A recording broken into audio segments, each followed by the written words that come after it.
To understand why you wouldn't survive a day as a Viking, you must first survive the first 10 minutes inside their primary living space, the longhouse. This is not the clean, cinematic hall of modern television. It is a pressurized biological filter. You step through a low, thick timberbird door into a space that is effectively a living lung of soot and dampness. The transition is a sensory assault. The air is a heavy, viscous soup, smelling of unprocessed lanolin, fermenting peat, whale oil, and the sharp, acidic temps of human ammonia. The rhythm of this space is the rhythm of the smother. Because there are no chimneys, only a smoke hole in the thatched roof. The thermal layering of the room is lethal to a modern respiratory system. The visual rhythm is one of permanent twilight. Even at high noon, the interior is a void of carbon. You watch the rhythmic coil of the smoke as it hangs in a static cloud exactly 4 feet above the floor. This is the geometry of the survival breathing. As a modern human, you stand too tall. You are breathing the concentrated particulates of the fire, the microscopic soot shards that tear at the lining of the lungs. The Vikings survived by horizontal adaptation. They sat, worked, and slept on raised earth benches that kept their heads below the smoke line. This is the boring history of the hearth physics. The fire at the center of the hall is not just for warmth. It is a chemical dehumidifier. Without the constant radiation of the peat fire, the mineral dampness of the Scandinavian earth would rot the timbers and mold the wool within a single season.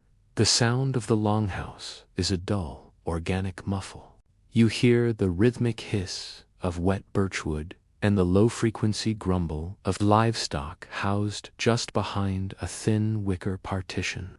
This is the acoustic of the interspecies heat exchange. To survive the winter, the Vikings shared their air with cattle and sheep. You feel the rhythmic vibration of a cow's breath through the timbera, biological furnace that adds 4 degrees of heat to the room, but also saturates the air with methane and parasitic spores. This is the chemistry of the shared life. Your modern immune system, sterilized by 21st century hygiene, would face a systemic collapse within hours of encountering the microbial load of a 9th century floor mat. The rushes on the floor are a compost heap of history, rhythmic crunch and squish of old food, bone fragments, and human waste that has been tamped down over years of foot traffic. The boring necessity of the longhouse is the maintenance of the thatch. You watch a woman as she patches a section of the roof with damp sod, a rhythmic slap and press of the hand against the earth. This is the rhythm of the insulation.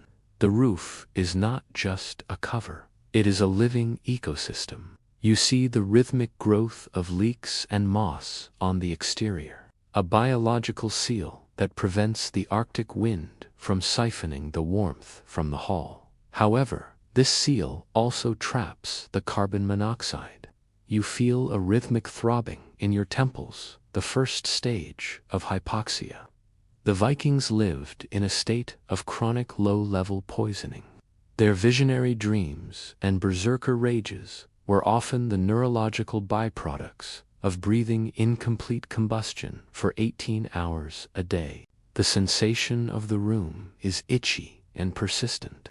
The woolen tunic you have been given is a physical torment. This is not the soft merino of the modern era. This is wadmula, rhythmic, abrasive surface, of course. Greasy fibers that scratches the skin at a microtemporal level. This is the rhythm of the dermal irritation. The wool is loaded with suint, the dried sweat and grease of the sheep, which acts as a waterproofing agent, but also harbors the rhythmic biting of lice and fleas. You watch a Viking warrior as he scratches his forearm with a bone comb, a rhythmic scrape, scrape, scrape that is the constant background noise of the Norse life. This is the acoustic of the infestation. Your survival in this first hour depends on your ability to lower your heart rate and shallow your breath. You must align your biological pulse with the lethargic rhythm of the longhouse. If you panic, if you gasp for air, you will inhale the charcoal. You see the rhythmic flicker of the oil lamp, a hollowed-out stone filled with seal blubber, and a wick of dried moss. The flame is a yellow, oily tongue that laps at the dark, producing a thick, rhythmic soot trail that eventually settles on your skin, clogging your pores. This is the rhythm of the carbonization. By the time the sun sets, you are no longer a modern person. You are a soot-stained variable in an ancient thermal equation. The longhouse has claimed you, not with a sword, but with the rhythmic weight of its air. To survive as a Viking, you must first survive the biological warfare of the morning meal. In the modern world, food safety is an invisible infrastructure. In the 9th century, every bite is a rhythmic calculation of risk. You sit on the raised earth bench of the longhouse, and the meal ritual begins. The transition is one of aggressive fermentation. You are handed a wooden bowl of skyra, thick, soured curd, a slab of flatbread. The air around the communal bowl is saturated with the smell of lactic acid, salted kodrat, dried peas, and the sharp, pungent odor of wild leeks. This is not a breakfast. It is a chemical and parasitic injection. The first rhythm of destruction begins at the teeth. This is the boring history of the cornstone. To make the flatbread, the Vikings ground their barley and rye between two rotating slabs of porous basalt or sandstone. Because the stones were of poor quality, they shed microscopic mineral grit into every gram of flour. You take a rhythmic bite, and you hear it, the sharp, grinding scrape of stone against enamel. This is a mechanical abrasion that never stops. Every meal is a geological event occurring in your mouth. You watch the older men in the hall.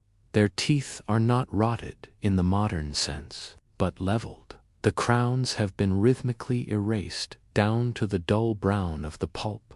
This is the acoustic of the dental attrition. This erosion causes chronic pulpitis, a rhythmic pulsing nerve pain that makes every subsequent bite a study in agony.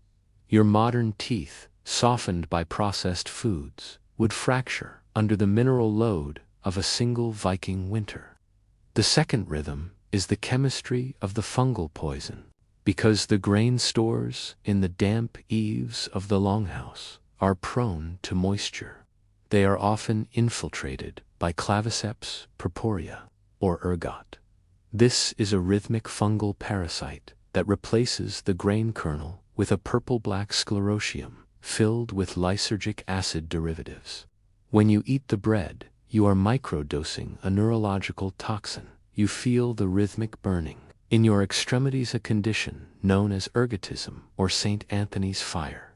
The toxin causes vascular constriction, a rhythmic tightening of the veins that strangles the blood flow to your fingers and toes. You feel a prickling sensation, a pins and needles rhythm that eventually turns into gangrenous decay. The Vikings didn't understand the chemistry. They attributed the visions and cramps to the will of the Aesir. To survive, you must navigate the neurological anarchy caused by your own breakfast. However, the true lords of the Viking gut are the parasites. This is the boring reality of the latrine cycle. The Vikings practiced a circular economy. They used human night soil and animal manure to fertilize their meager plots of barley. Because the composting temperatures were never high enough to neutralize the pathogens, the parasitic eggs were rhythmically recycled back into the food supply. You look into your skyer, and you are not just seeing curds. You are seeing the potential energy of the Ascorus lumbricoids, the giant human roundworm. Once ingested, the egg hatches in your stomach, and the larva begins a rhythmic migration through your internal geography. It bores through the intestinal wall, enters the bloodstream, and travels to the lungs. This is the acoustic of the parasitic cough. You hear a persistent, dry rattle in the chests of everyone in the longhouse, a rhythmic hacking that clears the larvae from the lungs so they can be swallowed back into the gut to reach maturity. This is a biological loop that never ends. Inside your intestines, these worms grow to 12 inches long, a rhythmic wrestling match for every calorie you consume. They pulse in your gastrointestinal tract, siphoning the iron, vitamin B12, and protein from your bolus. This leads to chronic anemia, a rhythmic lethargy of the blood that makes your heart beat in a thudding, desperate cadence just to move oxygen to your brain. The scent of the meal is further complicated by the sour rail or bure. This is not the filtered, carbonated beverage of the 21st century. It is a thick, fermenting sludge filled with floating grain husks and wild yeasts. This is the chemistry of the preservation. The lactic acid in the ale acts as a biocide, killing some of the surface bacteria. But it also decimates your modern gut microbiome. You feel the rhythmic cramp of the gastric rebellion, a violent contraction of the smooth muscle as your sterile system attempts to reconcile with a 9th century bacterial invasion. The rhythm of the Viking day is dictated by the rhythm of the bowel, a constant, liquid urgency that dehydrates the body and flushes vital electrolytes. To survive, you must harden your internal organs to a biological load that would hospitalize a modern human within 48 hours. The boring necessity of the food is the salt saturation, because freezing was unreliable and canning was non-existent. Salt was the only stabilizer. The dried cod stockfish you are eating has been cured until it is as hard as a timber. You watch a Viking beat the fish against a stone to loosen the fibers, a rhythmic bang, bang, bang. That is the acoustic of the preparation. The sodium content is so high it osmotically withdraws moisture from your tongue. This creates a rhythmic thirst pulse that drives the consumption of ale, creating a loop of inebriation and dehydration. Your kidneys are pulsing under the crystalline weight of the salt, a rhythmic filtration stress that leads to chronic hypertension and renal fatigue. Finally, there is the heavy metal contamination. The cooking pots are often cast iron or soapstone, but the solder and repair patches are frequently lead or pewter. As the acidic stews of leeks and fatty pork simmer for days, they leach lead acetate into the broth. This is the rhythm of the neurological decay. You are rhythmically poisoning your synapses with every spoonful. This leads to irritability, memory loss, and the berserker-like mood swings that are so famous in the sagas. You are not wild because you are brave. You are wild because your brain chemistry is being dismantled by 9th century heavy metals. To survive a day as a Viking is to survive a chemical siege where the enemy is the very bowl in front of you. You feel the rhythmic nausea settle in the biological acceptance that your body is no longer your own, but a host for the industrial and parasitic realities of the North. Once the biological siege of breakfast is complete, you must clothe yourself for the Arctic void. But in the Viking Age, clothing is not fashion, it is a mechanical barrier produced through industrial torture. This is the rhythm of the wadman. You are led to the warp-weighted loom, a massive A-frame of rough-hewn pine leaning against the smoke-stained wall of the longhouse. The sensory transition is one of frictional noise and greasy tactility. The air in this corner of the hall is heavy with the smell of raw sheep oil, suet, wet wool, old urine used as a mordant, and the fine dust of the loom weights. The visual rhythm of the loom is a study in repetitive geometry. You see the warp threads, hundreds of hand-spun woolen lines suspended from the top beam and tethered to stone or leaden weights at the bottom. These weights are not static. They move in a rhythmic sway that vibrates through the earth floor of the hall. This is the physics of the tensile tension.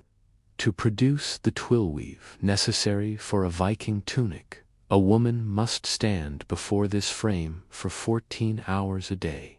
She does not sit. She moves in a rhythmic shuttle dance. She walks back and forth, her arm throwing the wooden shuttle through the shed of the threads. This is the acoustic of the industry, the rhythmic whish, thud, clack as the shuttle flies. The weft is beaten upward with a bone sword, and the weights clash together. The boring history of the wadmal standard is the economic heart of the North. Wadmal was so labor-intensive that it became a currency. You watch the weaver's hands. They are transformed by the mechanical momentum. Her shoulders are asymmetrical, one muscle group, overdeveloped from the rhythmic beating of the cloth. This is the rhythm of the osteoarthritis. You mimic her posture, and within 20 minutes, your lower back begins to scream with the loom lean.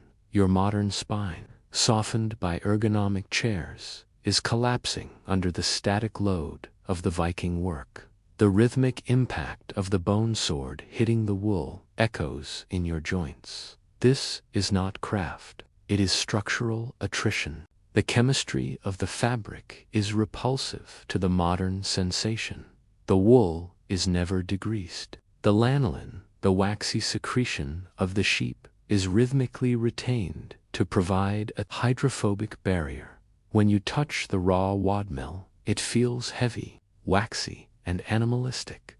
This is the rhythm of the thermal inertia when it rains. The woolen fibers swell in a rhythmic hydration cycle, closing the gaps in the weave and turning the cloak into a solid wall against the north wind. However, this protection comes at a mechanical cost. A sodden Viking cloak can absorb 3 times its weight in water, increasing from 10 pounds to 30 pounds in a single storm pulse. This is a rhythmic crushing force on your neck and vertebrae. You feel the mechanical drag on your lungs as you attempt to breathe under the weight of the wet wool. The acoustic of the room is layered by the spinning whirl. In the corner, a young girl rotates a stone spindle whorl on a wooden shaft. This is the rhythm of the eternal thread. You hear the rhythmic hum, whir, snap, the sound of raw fleece being twisted into structural integrity. This is the physics of the torque. The twist direction zeppli is a rhythmic pre-engineering decision that calculates how the thread will react to the tension of the loom. You watch her, thumb and forefinger, as they rhythmically pinch and pull the wool cloud. This is the microtemporal labor of the North. A single sail for a longship requires 2 miles of hand-spun thread, representing 8,000 hours of rhythmic hand movement. This is the rhythm of the infinite duration. You realize that your modern life is measured in seconds, but the Viking life is measured in miles of thread. The scent of the weaving corner is dominated by fermented urine. This is the chemistry of the mordant. To fix the dye from woad or madder into the wool, the fabric is soaked in stale urine, which provides the ammonia necessary to open the fibers. This is the rhythm of the olfactory saturation. You are wearing a chemical biohazard. The ammonia stings your modern skin, causing a rhythmic prickling and rash. Between the itch of the coarse wool, the weight of the lanolin, and the burn of the mordant, your body is in a state of constant sensory alarm. You watch the Viking weaver ignore the stench and the pain, her mind locked into the metronomic rhythm of the loom. To survive a day as a Viking, you must submit to the industrial brutality of the cloth. You feel the rhythmic ache in your hands, the blisters forming where the rough wool has filed away your soft, modern calluses. Your fingers are stained with the grease and the dye, a rhythmic, permanent discoloration that signals your entry into the working rank. The wadmel is not just clothing, it is a casing of labor that binds the human to the sheep, the loom, and the land. Without this relentless, bone-deep rhythm, the Viking would be vaporized by the cold. You realize that your modern body is a mechanical failure in this environment. You lack the skeletal density and the neural stoicism to endure the simple act of dressing for the day. The wadmel is a test of the soul, and you are failing it with every rhythmic shiver of your synthetically raised frame. To understand why you wouldn't survive a day as a Viking, you have to look at the viral crossroads of the 9th century world. The trading post, such as Hidabi or Burka. This is not a quaint marketplace. It is a biological pressure cooker. You approach the muddy, timber-lined streets of the port, and the sensory transition is one of atmospheric fermentation and pathogenic density. The air is a thick, oily mist smelling of rotting walrus hides, fermented shark, human effluent, damp fur, and the acrid, metallic temps of open-air smelting. The rhythm of the trading post is the rhythm of the global contagion. Because the Vikings are the conduits between the Silk Road, the Byzantine Empire, and the North Atlantic, they are the biological curators of the world's most aggressive diseases. The first threat is the acoustic of the crowding. You hear the rhythmic slosh and suck of thousand-year-old mud under the boots of traders from Baghdad, Francia, and the Rus. This is the physics of the porous ground. Because these settlements are built on low-lying marshlands or coastal strips, the waste management is non-existent. You watch the rhythmic flow of liquid waste from the longhouse latrines as it seeps into the public wells. This is the boring history of the enteric fever. Your modern immune system, vaccinated and sterilized, has no genetic memory of the 9th century typhoid strain. You take a rhythmic breath, and you are inhaling the aerosolized particulates of avian flu and swine fever from the livestock tethered every 3 feet. This is the chemistry of the zoonotic jump. The visual rhythm of the trading post is a study in dermatological horror. You see the rhythmic scratching of the Merchantsa collective twitch caused by the scabies mite sarcoptes, scabiae. This is the mechanical reality of the infestation. The mite bores rhythmic tunnels under the skin, depositing eggs and waste in a linear cycle of inflammation. In the high-density environment of the trading post, where humans huddle for warmth, the mite jump is constant. You feel a prickling on your own skin, the rhythm of the burrowing. Without modern permethrin, your body becomes a landscape of lesions. This is not just an itch, it is an immunological drain. Your white blood cells are rhythmically exhausted by the constant secondary infections caused by the dirty bone combs used to scrape the skin. The second threat is the smallpox cadence. The Vikings bring Verala from the east. This is the rhythm of the pustule. You watch a trunk slayer merchant unloading sable furs from the Rus. Hidden in the fibers of the fur are the desiccated scabs of a smallpox victim. This is the physics of the fomite transmission. As the fur is shaken in a rhythmic whir and snap, the viral particles are launched into the stagnant air. You inhale the history of the steppes. Within 12 days, your biological pulse will sync with the rhythmic fever spikes of the variola virus. Your modern smallpox vaccination, if you even have one, is likely expired or non-specific to this primal strain. You feel the internal erosion of your mucous membranes, a rhythmic cellular collapse that turns your day as a Viking into a final descent into a stone grave. The boring necessity of the trading post is the delusing ritual. You see a group of women sitting in a rhythmic line of picking. One woman searches the scalp of another, crushing the human head louse between her thumbnails. This is the acoustic of the extermination rhythmic. Pop, pop, pop. This is the microtemporal maintenance of the social fabric. But the louse is not just a nuisance. It is the vector for epidemic typhus, rickettsia, proaziki. The rhythm of the louse bite is the rhythm of the heart failure.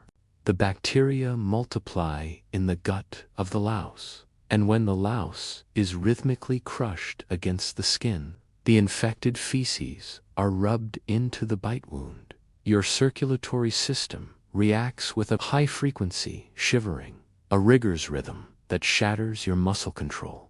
You realize that the Viking axe is slow compared to the microscopic efficiency of the trading post pathogen. To survive a day in this environment, you must have the genetic resilience of a survivor of the plague year. You watch the Viking child playing in the filth of the gutter. His immune system is a hardened fortress built on generational exposure.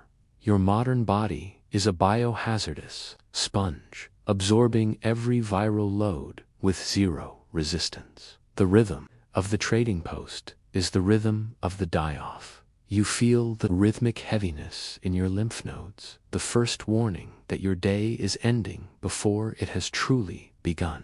The North is not empty. It is teeming with a biological violence that doesn't need a blade to end your story. If you manage to avoid the smallpox of the trading post, you must face the thermal brutality of the Arctic footwear. To survive a day as a Viking, you must walk across frozen peat and slushes in turn shoes made of single-layer goatskin. This is the rhythm of the thermal conductivity. You step out into the sub-zero dawn, and the sensory transition is one of cryogenic shock and mechanical numbness. The ground is a sucking void of thermal depletion. The air smells of frozen pine resin, snow ozone, and the sharp vinegar scent of your own sweat turning to us. The first rhythm is the physics of the conduction. Your goatskin shoes are sewn inside out and then turned, hence the name. They have no insulated sole. They are effectively a thin membrane of leather. Between your 37 degrees Celsius blood and the minus 10 degrees Celsius permafrost, you feel the rhythmic siphoning of your body heat into the earth. This is a thermal exchange that is mathematically impossible to win. You watch the Vikings. They pack their shoes with dried sedgegrass or sphagnum moss. This is the boring history of the insect science, but the grass compresses with every rhythmic step and thud as the casellar structure of the moss collapses under your body weight. Its insulating properties evaporate. This is the rhythm of the heat loss. The second rhythm is the biology of the vasoconstriction. Your nervous system detects the thermal collapse in your extremities. It initiates the hunting response, Lewis triple response. Your blood vessels constrict for 10 minutes to save the core, then dilate for 2 minutes to save the tissue. This is a rhythmic pulsing of the veins. However, in the Viking cold, the constriction wins. You feel the rhythmic stinging turn into absolute silence. This is the acoustic of the nerves dying. The water inside your skin cells begins to crystallize. This is the physics of the extracellular ice formation. The ice crystals expand, rhythmically shredding the cell membranes from the inside out. This is the rhythm of the frostbite. The visual rhythm of the Viking foot is necrotic and gray. You pull off your wadmel sock, and your toes are white as bone and hard as granite. This is the phase change of the human tissue. The Vikings called this peatfoot or winter bite to cure it. They didn't use warm water. They used rhythmic friction with snow. You watch a hearth companion scrub your frozen flesh with sharp ice crystals. This is the acoustic of the tissue tearing, a rhythmic scrape, scrape, scrape that lacerates the fragile frozen skin. The chemistry of the rewarming is agony. As the blood rushes back into the shredded capillaries, it leaks into the surrounding tissue, creating hemorrhagic bulla blood blisters. This is the rhythm of the internal bleeding. The boring necessity of the Viking gait is the constant motion. You see the Vikings stamping their feet in a rhythmic thud, thud every time they stand still. This is the mechanical generation of kinetic heat. They are using their leg muscles as biological furnaces to pump warm blood to the ankles. But your modern muscles are exhausted by the weight of the wadmill. Your rhythm slows. The cold seizes the opportunity. You feel the rhythmic creak of your stiffening tendons. Your ankle joint is losing its lubrication. The synovial fluid is thickening, like cold grease. This is the mechanical seizure of the human machine. To survive a day, you must accept that you will lose a part of yourself to the north. You watch the Viking veteran. He is missing the tips of his ears and a lesser toe. His body is a map of thermal retreats. Your modern expectations of physical integrity are a luxury the Arctic does not recognize. The rhythm of the frostbite is the rhythm of the amputation. You feel the rhythmic throb of the approaching infection as the dead tissue begins to rot in the warmth of the longhouse. The scent of your own decaying skin joins the olfactory soup of the hall.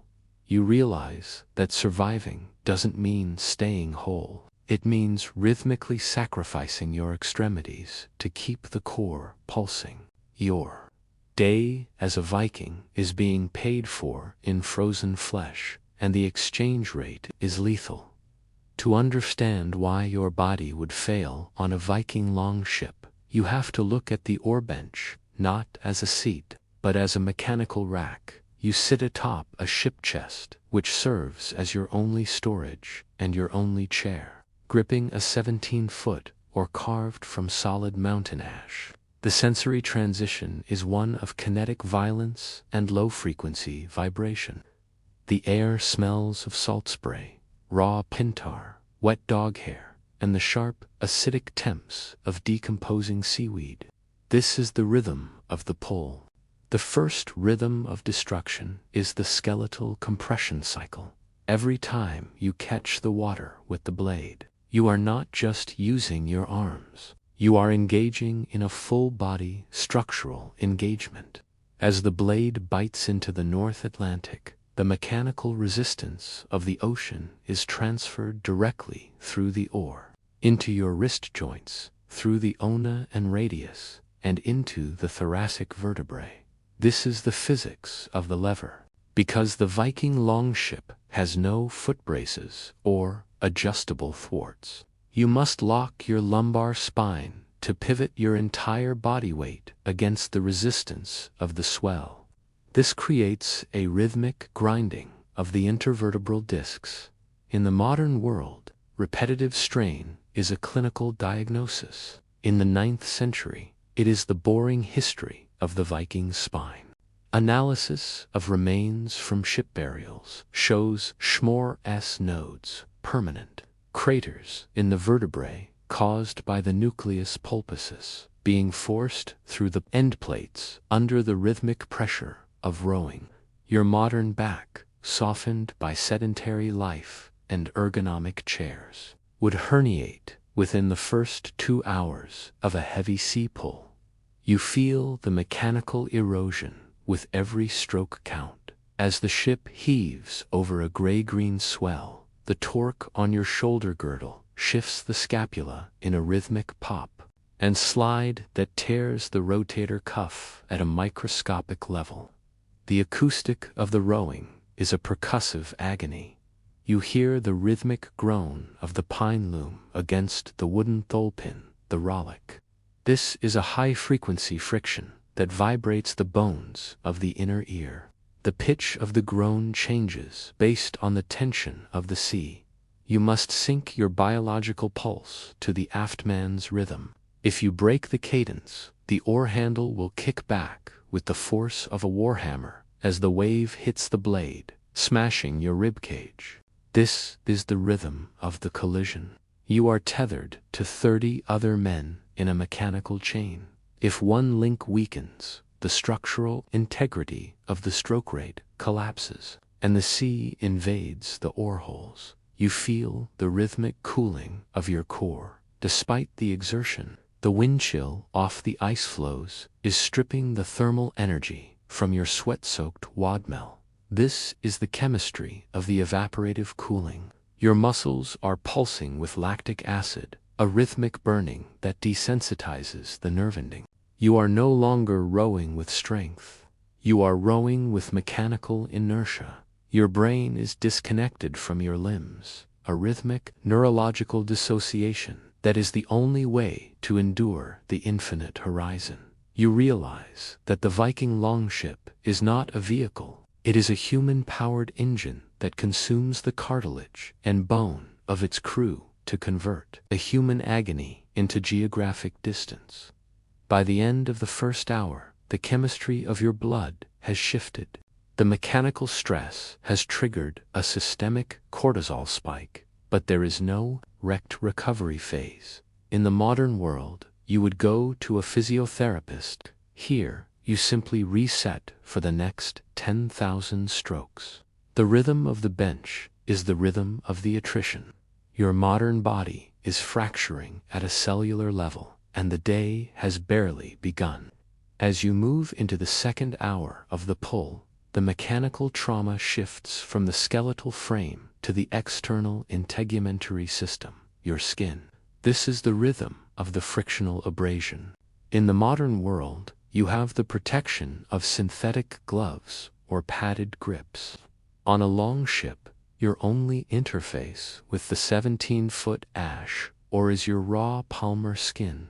The sensory transition is one of thermal friction and liquid desiccation. The air around your hands is saturated with the smell of hot pine resin, salt crust, and the metallic temps of blood. The first rhythm is the chemistry of the blister formation. As you grip and twist the oar loom to feather the blade, the rough-hewn wood creates a shear force against the epidermis. This is the physics of the delamination. The outer layer of your skin is rhythmically tugged away from the dermal layer, creating a void that is immediately filled with interstitial fluid. You feel the rhythmic sloshing under your skin, the hot spot that signals the death of the surface tissue. This is the acoustic of the tissue separation.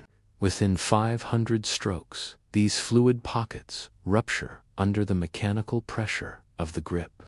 Now, the rhythm turns hemorrhagic. The raw nerve endings of the dermis are exposed to the salt spray. This is the chemistry of the osmotic shock. The sodium chloride in the seawater withdraws the moisture from your exposed cells at a microscopic level, triggering a high-frequency pain signal that overloads your central nervous system. You watch the Viking rowers next to you. Their hands are not soft like yours. They possess hyperkeratinized calluses, the boring history of the dermal adaptation. Their skin has evolved into a leather-like armor through years of rhythmic scarring. Your modern hands, softened by soaps and sedentary life, are sloughing off in rhythmic strips. The boring necessity of the grip maintenance is the use of pintar. You see the oarmaster pass around a horn of black, viscous pitch. you smear it onto your bleeding palms. This is the chemistry of the adhesion. The tar fuses your skin to the wood, increasing the frictional efficiency, but decreasing your freedom of movement. You are now mechanically integrated into the ore. Every pull tears at the tarred wound, a rhythmic rip and stick that creates a tacky, squelching sound with every stroke. This is the acoustic of the adhesion trauma. The lard and soot used to lubricate the thole pins splatters onto your hands, mixing with the blood and tar to create a pathogenic sludge that infiltrates your circulatory system. The visual rhythm of your hands is black and crimson. You can no longer unfurl your fingers. The tendons have locked into a permanent claw grip to compensate for the muscle fatigue. This is the biology of the ischemic contracture. The blood flow to your extensor muscles has been rhythmically restricted by the constant pressure of the ore loom. Your forearms are pulsing with compartment syndrome, a rhythmic throbbing as the pressure within the muscle fascia rises to lethal levels. In the modern world, this would require emergency surgery. On the longship, it is simply the price of the distance. You feel the rhythmic desiccation of your soul. The pain in your hands has merged with the pain in your back, creating a sympathetic neural loop that drowns out all cognitive thought. You are no longer you. You are a biological piston, firing in a wooden cylinder. The rhythm of the ore has claimed your sense of self. You realize that the Viking strength was not just muscle. It was the neurological ability to dissociate from the liquid rupture of their own flesh. As the sea coldly laps over the gunwale, stinging your mangled palms, you acknowledge the mechanical superiority of the North. You are bleeding into the Atlantic, and the Atlantic is indifferent. As you grind into the third hour of the pull, the mechanical trauma of the ore bench is eclipsed by the thermal attrition of the open sea. In the modern world, we view weather through the safe lens of glass and insulation. On a Viking longship, you are atmospherically naked. There is no below decks. You are sitting in a wooden sluice that is collecting the Arctic environment. The sensory transition is one of cryogenic saturation and kinetic chilling. The air is no longer a gas. It is a solid wall of wet cold, smelling of ozone, ancient ice, smashed shellfish, and the ammonia stench of your own systemic fear. The first rhythm of this stage is the physics of the convective heat loss. You are tethered to the bench, exposed to the North Atlantic gale. This is the wind chill factor at its 9th century maximum. As the wind strikes your sweat-soaked wadmel tunic, it accelerates the evaporation of your body heat. This is the chemistry of the thermal siphon. Every rhythmic gust strips the microclimate from the surface of your skin, dragging your core temperature down toward hypothermic stasis. You feel the rhythmic shivering, the thermic pulse, as your hypothalamus attempts to generate heat through involuntary muscle contraction. This is a high-frequency vibration that exhausts your glycogen stores within minutes. The second rhythm is the biology of the cold water immersion. The longship is a low freeboard vessel, meaning the ocean is only inches from your waist. With every rhythmic heave of the sea swell, the ice water splashes over the gunwale.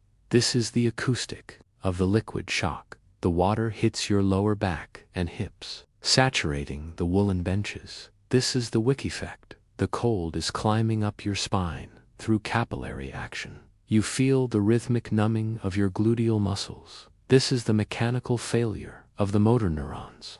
As your tissue temperature drops below 15 degrees Celsius, the sodium-potassium pump in your nerves slows to a crawl. Your legs are no longer part of your body. They are dead weights anchoring you to the ship chest. The boring history of the Viking survival posture. is the tight huddle. You watch the rowers on the windward side. They lean into each other, merging their thermal signatures. This is the chemistry of the collective heat. But as a modern outsider, your heart rate is erratic. You are hyperventilating into the salt mist, which disrupts your blood-gas balance. This is the rhythm of the respiratory alkalosis. You feel a dizziness, a light-headed rhythmic throbbing that disorients your coordination. If you miss a stroke now, the orihundo will not just hit you, it will catapult you into the freezing surf. This is the rhythm of the lethal mistake.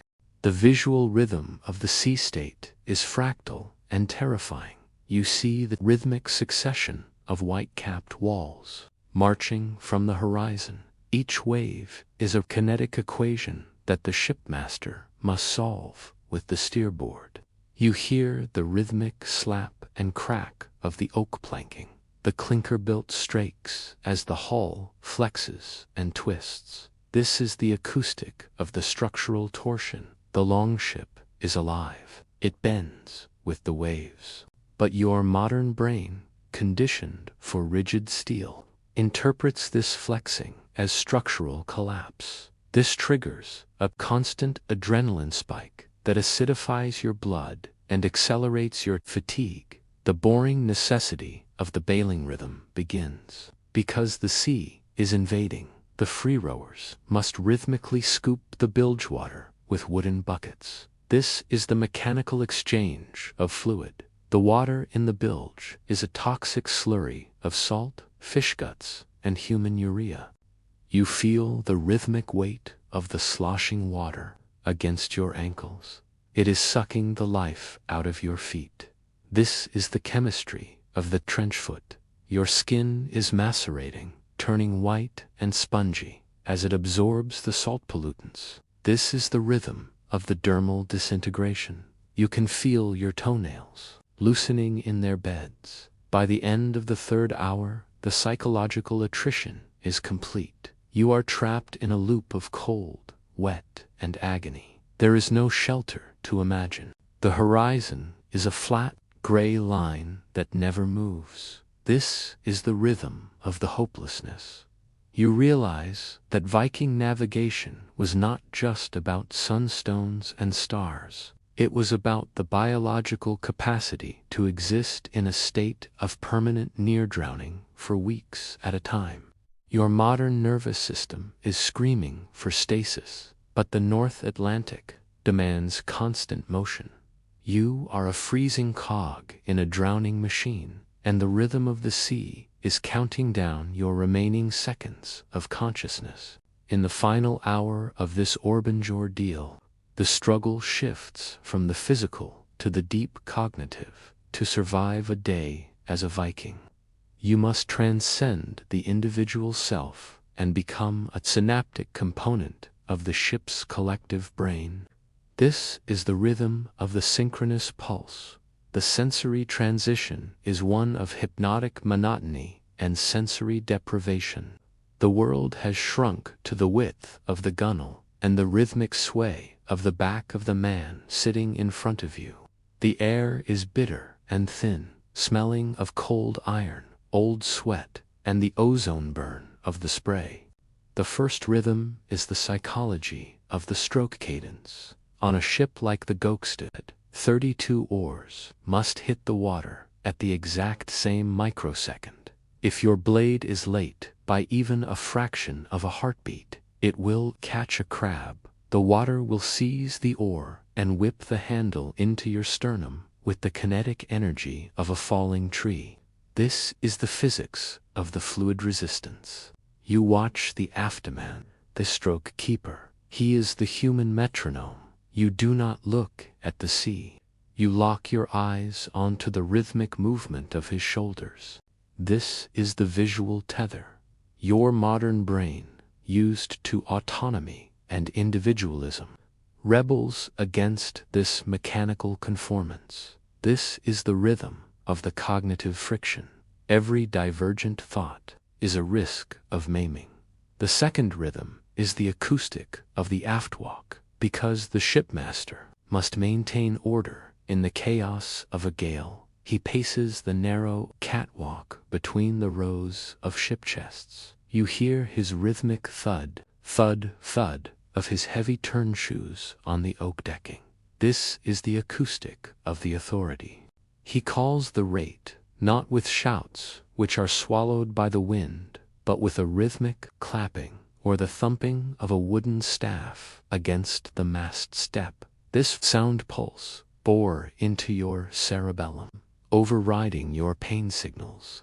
This is the chemistry of the group flow. Your prefrontal cortex shuts down, and your basal ganglia take over. You have become a biological automaton. The boring history of the navigation psychology is the trance state. To row for 10 hours without mental collapse, the Vikings utilized rhythmic chanting or drum cave dream songs. This is the chemistry of the endorphin release. The repetitive, melodic loops trigger a dissociative state that muffles the lactic acid burn in your thighs and shoulders. You feel the rhythmic vibration of the song in your chest cavity. It syncs with the vibration of the hull. You are no longer rowing the ship. You are the ship. This is the spiritual mechanics of the sea road. Your modern soul, starved of collective ritual, flails in the silence, making you vulnerable to the psychological void of the open ocean. The visual rhythm of the horizon shift is maddening because you are rowing backward, facing the stern. You never see where you are going. You only see where you have been. You watch the rhythmic receding of the landmass or the last island. This is the rhythm of the departure anxiety. For a modern human who maps their world through constant forward vision, this backward motion creates a neurological disconnect. You feel a rhythmic nausea, the seasickness of the cerebral cortex. Your inner ear reports chaos, while your eyes report static monotony. This is the mechanical failure of the equilibrium. The boring necessity of the rest rotation is brutal. Every 4 hours, a relief shift crawls over the moving oars to swap places. This is the rhythm of the kinetic transition. You must maintain the stroke, while a heavy, salt-drenched man clambers over your locked knees. This is the acoustic of the grunted exchange. There is no stopping. The ship must maintain way to prevent broaching in the trough of the wave. You feel the rhythmic handoff of the oarloom as you collapse onto the cold ship chest. Your muscles seize in a rhythmic tetany-cramp. This is the biology of the reperfusion injury. As the blood returns to your ischemic tissues, it triggers a violent inflammatory response. By the end of this final hour, the mechanical reality of your failure is absolute. You are drenched, bleeding, freezing, and mentally broken. You realize that Viking navigation was not an adventure. It was a physical and mental attrition war against the physics of the Atlantic. Your modern identity has been pounded into soot and salt by the relentless, thousand-fold rhythm of the oarbench. You close your eyes, and even in the darkness, you see the rhythmic flash of the oar blade hitting the surface. The ship has ridden its rhythm into your DNA. You understand now. You didn't survive the oarbench. The bench simply finished with you. To understand why your modern biology would fail in the Viking Age, you must stand over the smelting pit. This is the industrial heart of the Norse world, where Bogarin is transformed into sword steel. This is not the clean, automated metallurgy of the modern era. It is a pressurized chemical inferno. You are kneeling in a pit forge, dug into the freezing clay, and the sensory transition is one of thermal extremity and respiratory poisoning. The air is violently bifurcated. The front of your body is searing at 200 degrees Celsius, while your back is freezing in the -5 degrees Celsius Arctic wind. The smell is a suffocating cloud of sulfur, molten slag, charred bone, and carbon monoxide. The first rhythm of the forge is the acoustic of the bellows. You are tasked with feeding the fire. This is the boring history of the bloomery. You must operate the twin-chamber bellows, pumping 2 leather bladders in a rhythmic heave-push, heave-push. This is the mechanical maintenance of the oxygen flow. If the rhythm lags, the internal temperature of the furnace drops below the reduction point, and the iron freezes into a useless lump of stone. This is the physics of the thermal momentum. You feel the rhythmic vibration in your pectoral muscles and diaphragm. This is not exercise. It is structural exhaustion. To produce enough iron for a single Sikh's knife, you must maintain this high-frequency pulse for 12 continuous hours. The visual rhythm of the forge is blinding and incandescent. You are staring into the tuyere, the clay pipe where the air enters the furnace. The light is a chemical white, emitting ultraviolet radiation that rhythmically burns your retinal cells.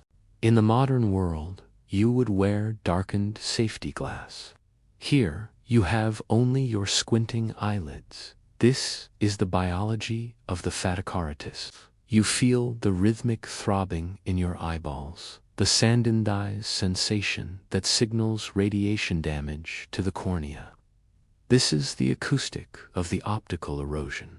You watch the Viking smith. His eyes are clouded with early-onset cataracts, a rhythmic visual opacity caused by years of infrared exposure.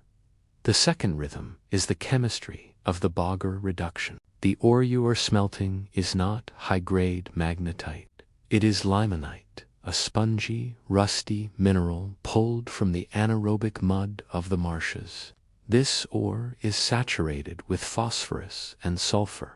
As the charcoal rhythmically consumes the oxygen, it releases these impurities into the air as sulfur dioxide and phosphane gas. You inhale this 9th-century industrial waste. You feel a rhythmic burning in your alveoli, the microscopic air sacs in your lungs.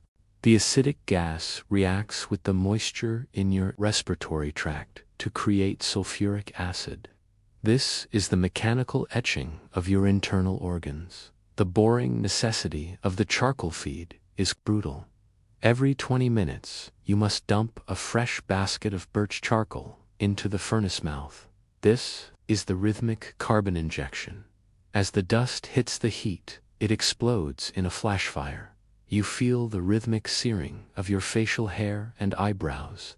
The soot clogs your pores, mixing with your sweat to create a viscous black paste that absorbs more heat. This is the physics of the radiant absorption.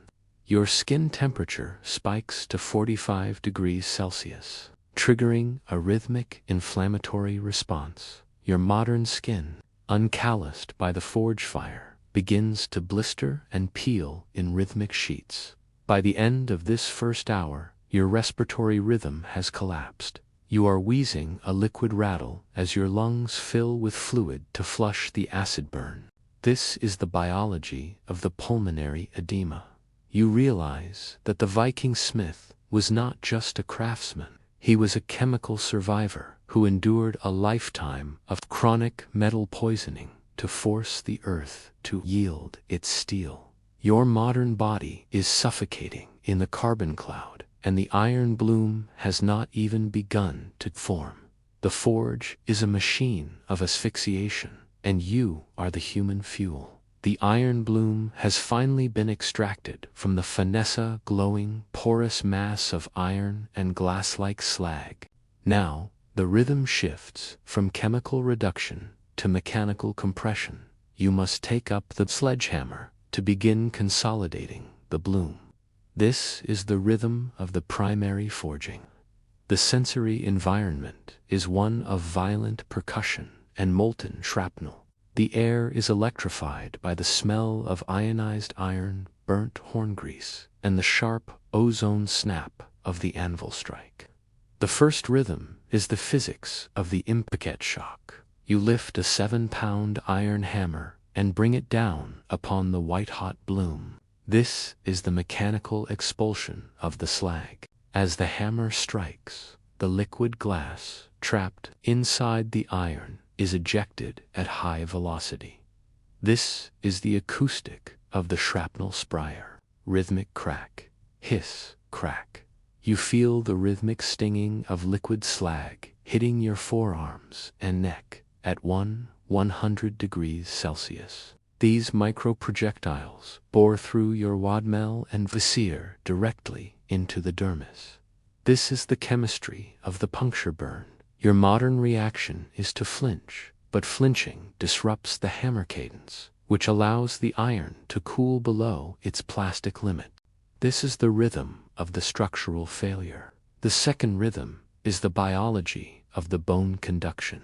Every time your hammer bites into the anvil face, the kinetic energy that is not absorbed by the iron is reflected back into your skeletal system.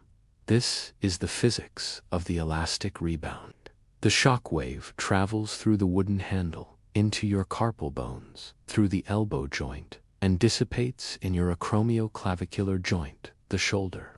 This is the acoustic of the skeletal attrition. You feel the rhythmic jarring of your teeth as the vibration travels through your jawbone. In the modern world, vibration white finger is a regulated workplace injury. In the Viking forge, it is the permanent state of the artisan. You watch the smith. His elbow joints are calcified, a rhythmic mechanical locking caused by millions of microfractures in the cartilage. The boring history of the anvil pitch is the navigation of the metal.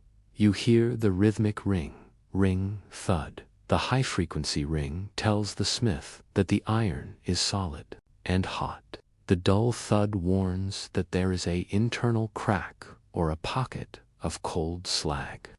This is the acoustic of the structural diagnosis. Your modern ears, damaged by industrial noise and headphones, cannot parse the frequency shift. You are working blind. You strike the iron too hard when it is brittle, and the bloom shatters in a rhythmic explosion of metal splinters. This is the rhythm of the wasted labor. To survive, you must listen to the iron with your bones, a sensory integration that your digitally filtered brain cannot achieve.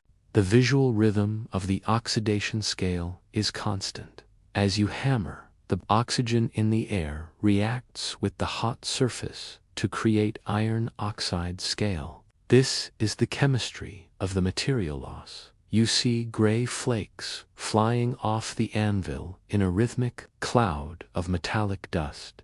You inhale this dust. It settles in your bronchioles, rhythmically clogging your oxygen exchange. This is the biology of the siderosis welder's lung. You feel a rhythmic heavy pressure in your chest cavity. Your lungs are turning into iron sacs. This is the mechanical cost of the tool making. The boring necessity of the quenching rhythm is the final shock. To harden the edge of the seeks, the steel must be plunged into a vat of cold brine or urine. This is the physics of the martensitic transformation. You hear the rhythmic scream of the steam, a violent, high-pitched hiss that saturates the forge with ammonia vapor.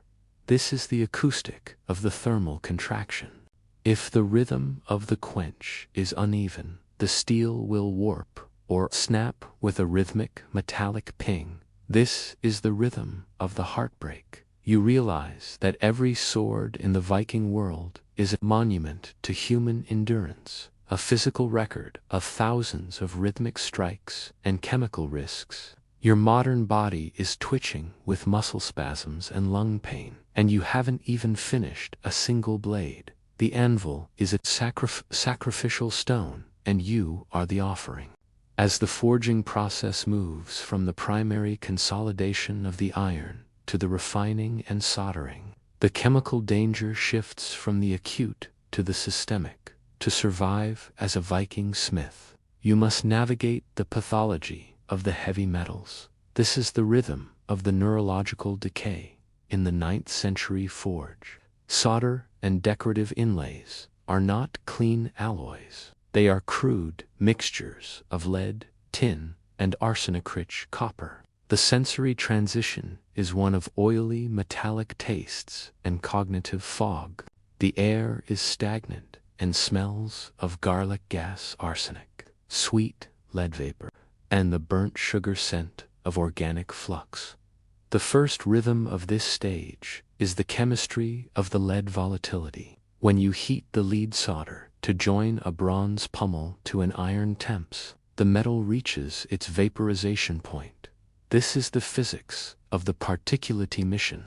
Unlike the iron dust, lead vapor is invisible. You inhale the rhythmic plumes of lead oxide. This is the acoustic of the silent poison. The lead molecules enter your bloodstream and mimic calcium. Your modern brain accepts the lead into its synapses. This is the rhythm of the synaptic interference. You feel a rhythmic dullness in your cognitive speed. Your reaction time slows. You begin to make errors in the hammer cadence. This is the mechanical failure of the brain. The second rhythm is the biology of the slag blindness. As you flux the iron using sand and bone ash, the high heat turns the silica into molten glass. This is the chemistry of the vitrification. You must scrape this liquid slag from the weld line with a pointed rod. This is the rhythm of the precision cleaning. However, the surface tension of the molten glass often snaps. You feel the rhythmic spray of silica massards hitting your unprotected face. This is the acoustic of the corneal scarring. Every microshard cuts the surface of the eye at a microscopic level over time. This creates corneal opacity. You watch the master smith. He feels the metal with his tongs because he can no longer see the fine detail. This is the rhythm of the tactile survival. The boring history of the arsenic bronze is the riddle of the smith's limp. Many Viking smiths used arsenic-rich ores to harden their copper alloys. When this ore is smelted, it releases arsine gas. This is the chemistry of the peripheral neuropathy. You feel a rhythmic tingling and numbness in your feet and hands. This is the biology of the nerve death. The arsenic attacks the myelin sheath of your motor nerves. In the sagas, smith gods like Wayland are often lamed. This is not mythology. It is the clinical record of industrial poisoning. You realize that your modern body, conditioned for safety standards, is shutting down under the metabolic load. Your leg muscles begin to atrophy in a rhythmic wasting cycle. The visual rhythm of the carbon transfer is hypnotic. To turn iron into steel, you must pack the blade in a ceramic tube filled with crushed bone and leather scraps and bake it for 8 hours. This is the physics of the case hardening. You must monitor the furnace color throughout the night.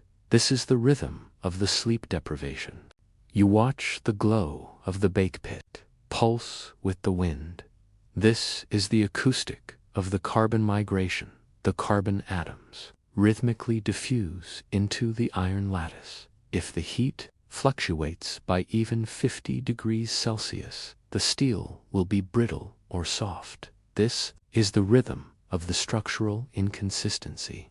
The boring necessity of the acid etch is the final reveal. To show the pattern welded steel, the smith washes the polished blade in fermented plum juice or stale ale. This is the chemistry of the organic acid. You hear the rhythmic hiss and bubbling as the acid eats into the softer iron but leaves the high carbon steel shiny. This is the acoustic of the visual contrast. The fumes from the acid wash are pungent and corrosive. They irritate your mucous membranes, triggering a rhythmic sneezing fit that spills the acid onto your raw, blistered hands. This is the rhythm of the chemical burn. You realize that the beauty of the Viking sword is a byproduct of toxicity. Every pattern in the steel is a map of the toxic air you have inhaled. Your system is saturated with lead, arsenic, and acid, and your day as a Viking is ending in a chemical coma. The chemical siege and mechanical impact of the forge now culminate in the final, most monotonous stage of the Viking industrial cycle, the finishing. To survive as a Viking smith, you must endure the rhythm of the grinding stone. This is not a high-speed electric wheel. It is a massive, hand-cranked or foot-treadled slab of coarse gritstone that requires infinite patience and skeletal discipline. The sensory transition is one of high-frequency vibration and mineral dust saturation. The air is dry and chalky, smelling of pulverized sandstone, wet iron filings, and the oiling fat used to cool the blade. The first rhythm is the physics of the surface tension. You must hold the Watt-6 blade against the rotating stone with a constant, level pressure. This is the mechanical generation of the edge. Because the stone is imperfect, it wobbles in a rhythmic, oscillating vibration. You feel this vibration travel through your carpal tunnel and into your brachial plexus. This is the acoustic of the nerve compression. Your modern hands cramp within minutes. If you slip for a fraction of a second, the stone will catch the blade tip and hurl it into your thigh. This is the rhythm of the kinetic recoil. You watch the Viking apprentice. He leans his entire body weight into the grind, his spine curved into a permanent C-shape to maximize the mechanical advantage. This is the boring history of the skeletal malformation. The second rhythm is the chemistry of the particulate inhalation. As the stone eats into the iron, it releases a cloud of silica dust and metallic shards. In the modern world, you would use a respirator. Here, you are breathing the industrial waste of the stone. This is the physics of the silicosis. You inhale the rhythmic plumes of microscopic glass. These crystals lacerate the lung tissue at a cellular level, creating permanent fibrosis. You feel a rhythmic stabbing pain in your chest with every deep breath. This is the acoustic of the scar tissue. Your oxygen capacity drops by 20% in a single work cycle. This is the mechanical failure of the aerobic system. The boring necessity of the water cooling is the final sensory torment to prevent the steel from losing its temper. The drawing back of the hardness. You must rhythmically drip ice-cold water onto the friction point. This is the chemistry of the thermal stability. The water mixes with the iron dust to create a grinding paste slurry that coats your hands. This paste is highly abrasive. It rhythmically files away your fingerprints and skin layers.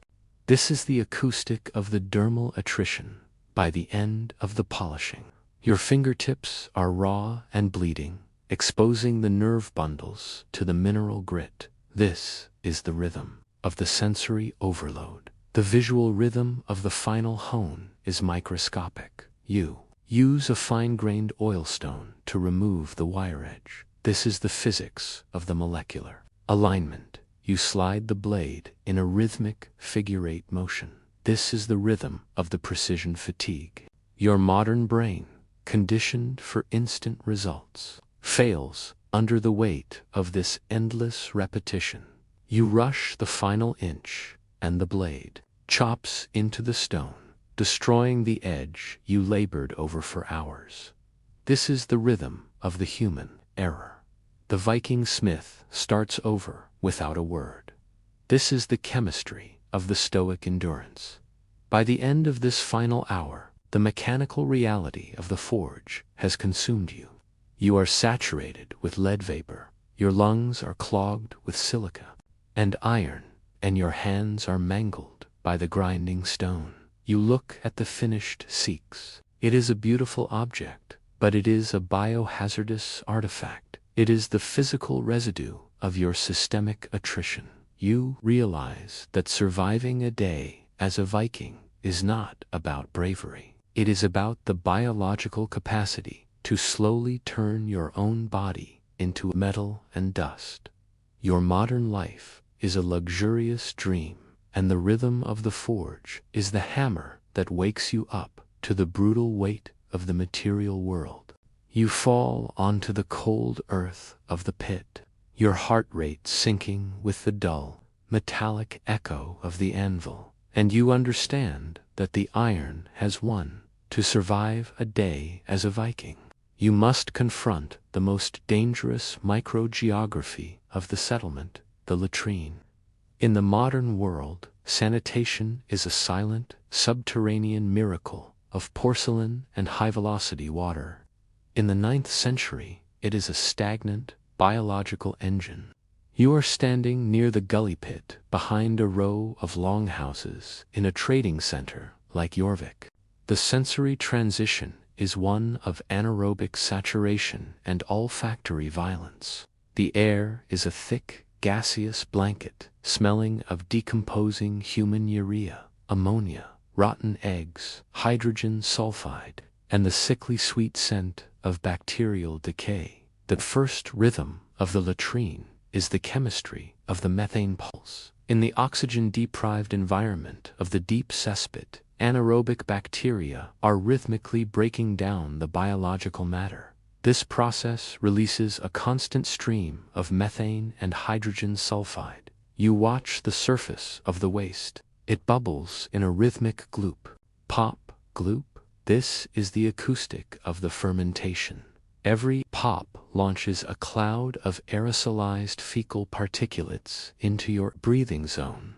You inhale the microscopic residue of the entire village's digestion. This is the physics of the bioaerosol. Your modern immune system is assaulted by a bacterial load that it has zero training to neutralize. The second rhythm is the biology of the pathogen persistence. Unlike modern treated waste, the Viking night soil is a living reservoir for Vibrio, cholerae, and Salmonella typhi.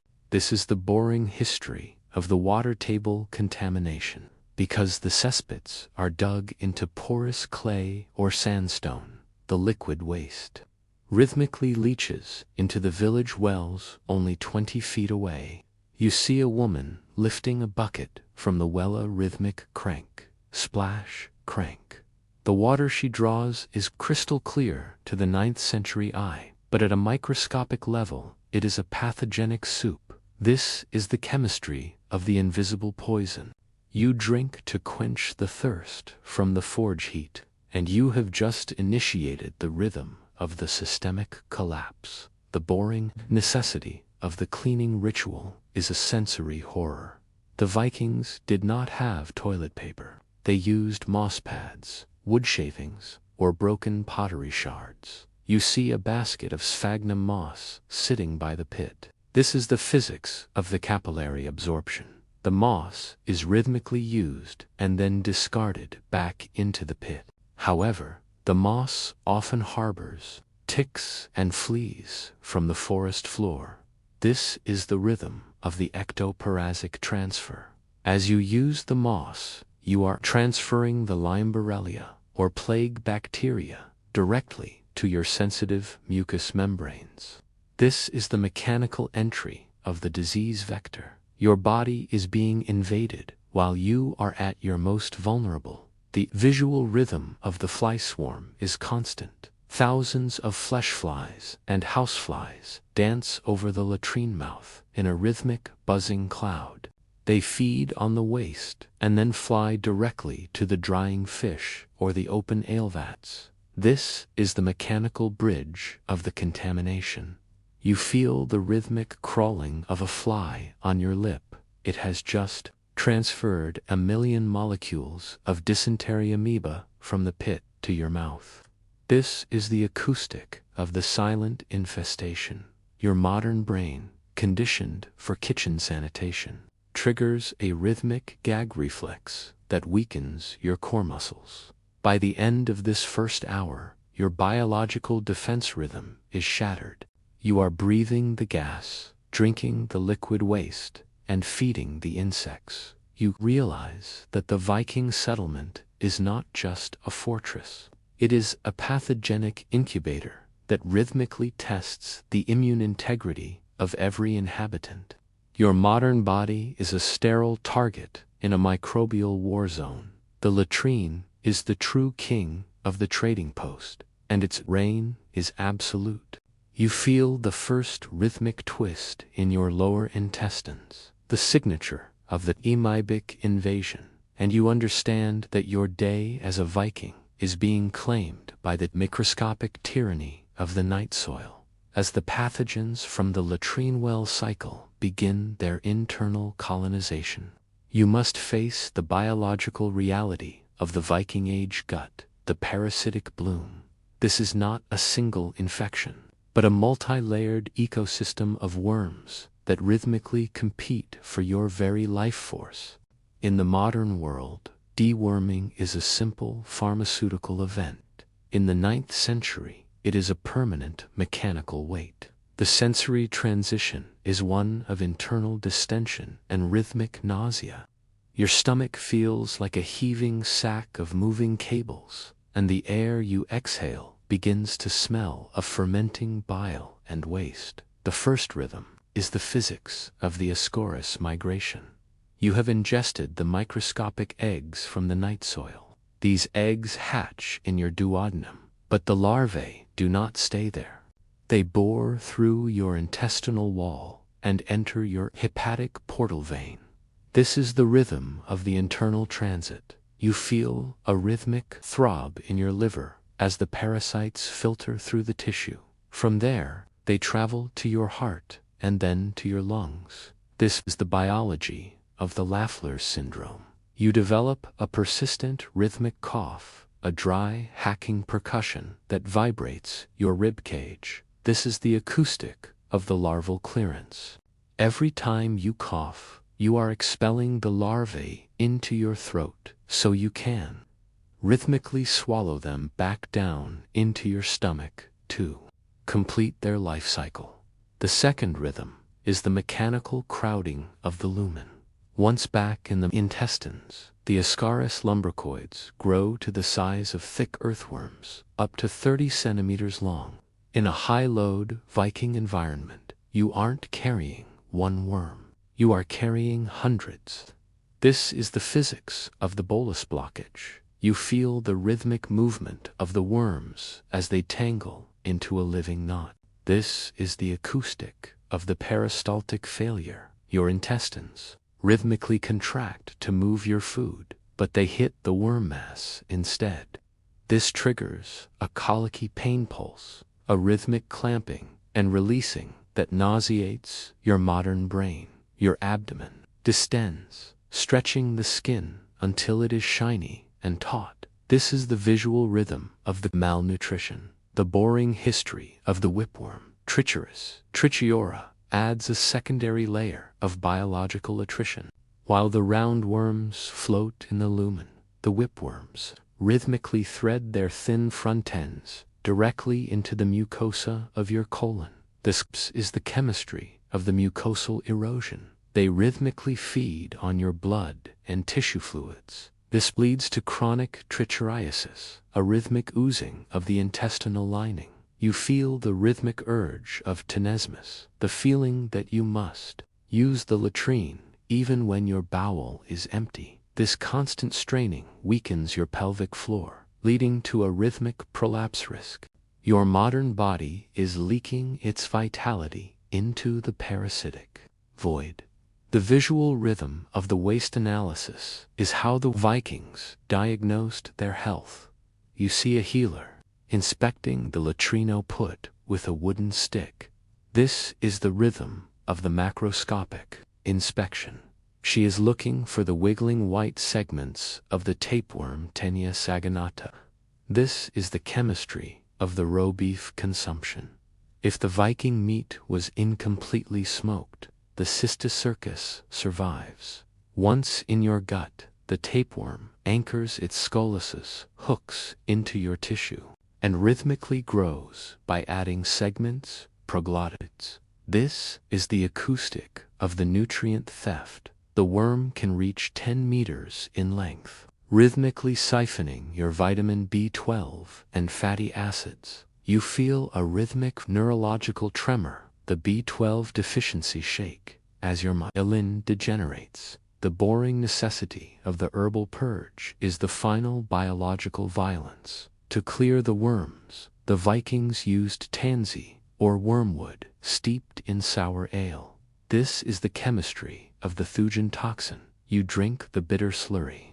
This is a neurological poison intended to paralyze the worms so they lose their grip. However, the dose required to stun a worm is nervous system lethal for a human. You feel a rhythmic seizure pulse in your temple. Your vision tints yellow. This is the chemistry of the Santain poisoning. As the worms die and detach, they release a final pulse of allergenic waste into your bloodstream. This is the rhythm of the anaphylactic shock. By the end of this hour, your internal geography is a mass grave. You are vomiting the parasites in a rhythmic convulsion that tears your esophagus. You realize that surviving a day as a Viking involves a total loss of bodily privacy. Your organs are shared with 1,000 squirming tenants. Your heart is pumping for them. Your lungs are clearing for them. And your gut is feeding them. Your modern identity, based on physical autonomy, is erased by the relentless internal rhythm of the white worm. You sink back into the rushes of the longhouse, your stomach pulsing with a life that is not yours, and you understand that the North is built on the skeletal remains of the host. The biological siege now moves from the soft tissues of the gut to the calcified structures of the head, the jaw, and the inner ear. To survive a day as a Viking, you must endure the acoustic of the chronic infection.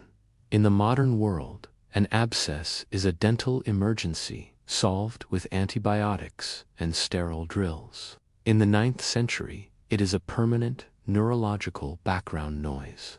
The sensory transition is one of cranial pressure and putrid drainage. The inside of your mouth tastes of metallic blood, sour pus, and the alkaline bitterness of bone decay. The first rhythm is the physics of the periapical abscess, due to the mineral grit in the bread and the heavy attrition of the enamel.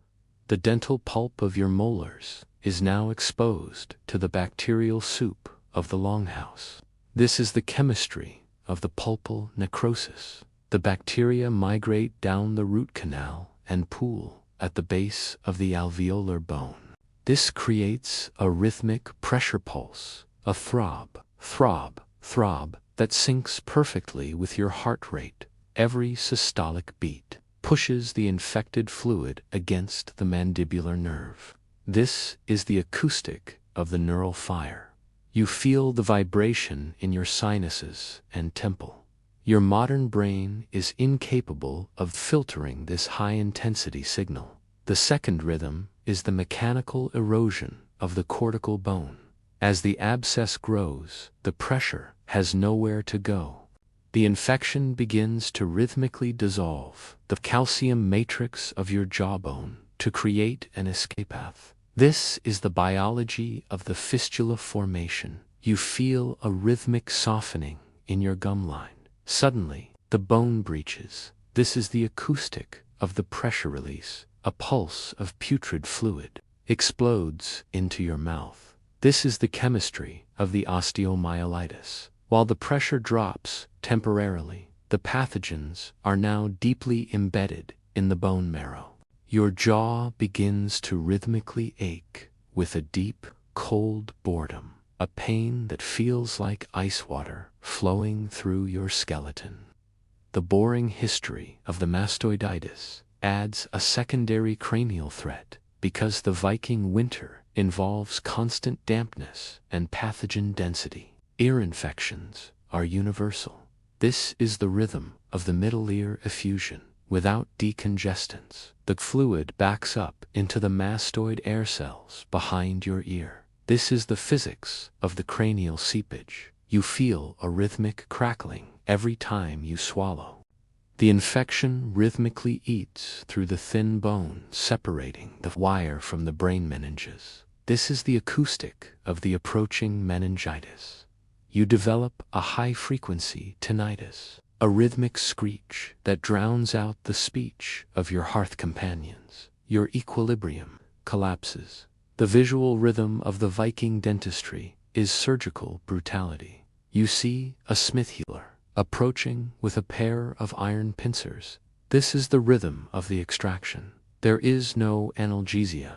The smith grips your infected molar and initiates a rhythmic rocking motion.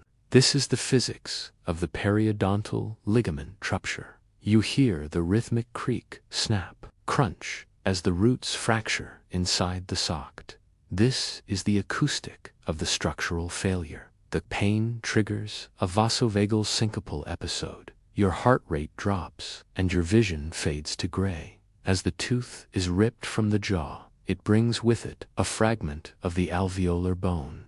This is the rhythm of the permanent disfigurement. The boring necessity of the cautery ritual is the final thermal shock to stop the hemorrhage and kill the remaining bacteria. The smith presses a red-hot iron nail into the bleeding socket. This is the chemistry of the protein denaturation. You hear the rhythmic hiss of your own tissue vaporizing. The scent of burnt human flesh fills your sinuses. This is the acoustic of the nerve cessation. The high-intensity pain short-circuits your cerebral cortex.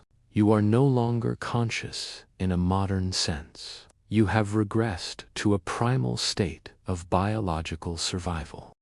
By the end of this hour, your cranial geography is a ruined landscape. You are spitting blood and charred bone in a rhythmic, spasmodic drool. You realize that surviving a day as a Viking requires the neurological capacity to endure bone-level torture as a routine event. It is a battlefield where bacteria and iron rhythmically contest the ownership of your nerves.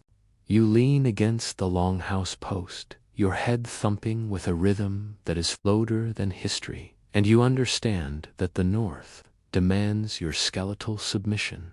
In the final phase of this biological attrition, the focus shifts to the structural integrity of the connective tissue.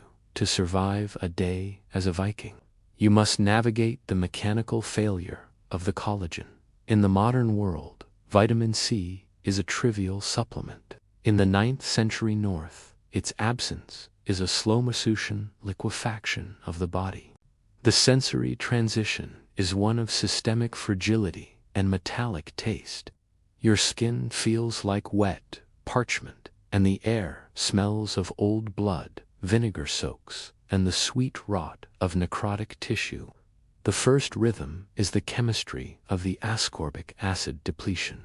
During the long winter months, where the diet is restricted to salted fish and dried grains, your body's supply of vitamin C evaporates. This is the physics of the collagen synthesis. Without this chemical catalyst, your body cannot repair the micro tears in your blood vessels. This is the rhythm of the capillary rupture. You notice a rhythmic visual pattern on your shins, small, purple-red spots known as petechia. This is the acoustic of the internal hemorrhage. Your blood is rhythmically leaking into your tissue because the glue holding your cells together is dissolving. The second rhythm is the mechanical reopening of old scars. This is the most terrifying physics of the Viking winter, because collagen is rhythmically replaced by the body. Scurvy does undoes prevent new healing. It undoes the old. You feel a rhythmic stinging in a scar on your arm from years ago. The tissue begins to delaminate. This is the biology of the retroactive trauma.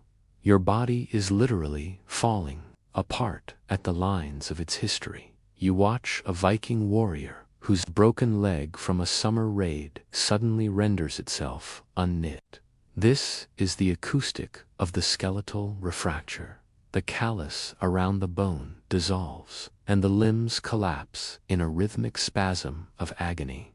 The boring necessity of the ectoparazic scratch turns lethal in this state. Because the longhouse is infested with sarcoptes, scabiei, scabies mites, you are constantly engaging in a rhythmic scrape and claw. This is the mechanical disruption of the pepidurmis in your scorbic state. These minor scratches do not clot, they become ulcerated pits. This is the rhythm of the skin rot. You feel the rhythmic oozing of serous fluid and blood that glues your wadmel tunic to your flesh. When you move, the fabric rhythmically rips the scabs away. This is the acoustic of the epithelial tearing. You are a walking open wound. The visual rhythm of the gingival hypertrophy is the final stage. You look into a polished bronze mirror. Your gums are swollen into black, spongy ridges that rhythmically overlap your teeth. This is the chemistry of the oral degeneration.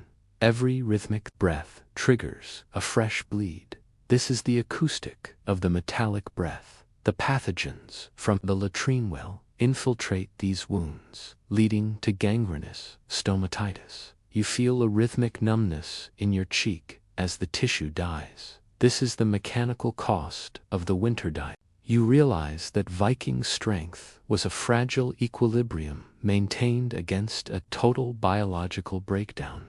The boring history of the spruce needle cure is the final chemical gamble. You see a woman boiling evergreen needles in a lead-patched pot. This is the rhythm of the pint extraction. You drink the bitter, resinous fluid. This is a high-frequency injection of ascorbic acid. You feel the rhythmic zing as the chemistry restarts your cellular repair. However, the needles also contain tannins and resins that irritate your ulcerated intestines.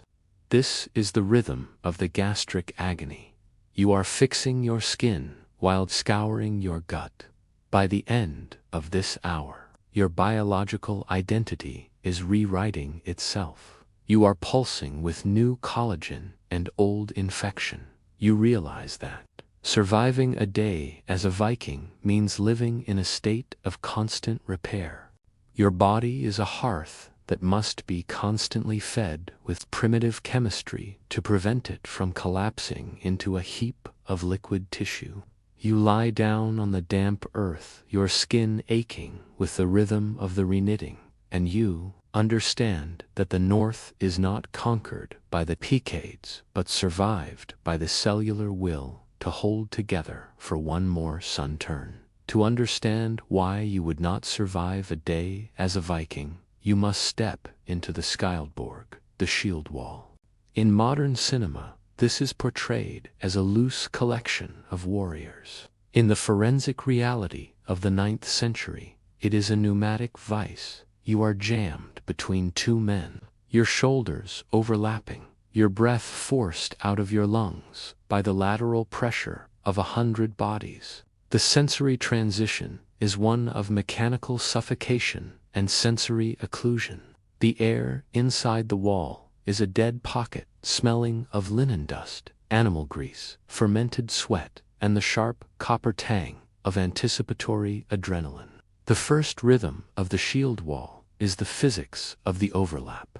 You are holding a 30-inch round shield made of lindenwood lime, edged in rawhide. This is the boring history of the shield construction. You do not hold it in front of you. You lock it into the rim of the man to your left.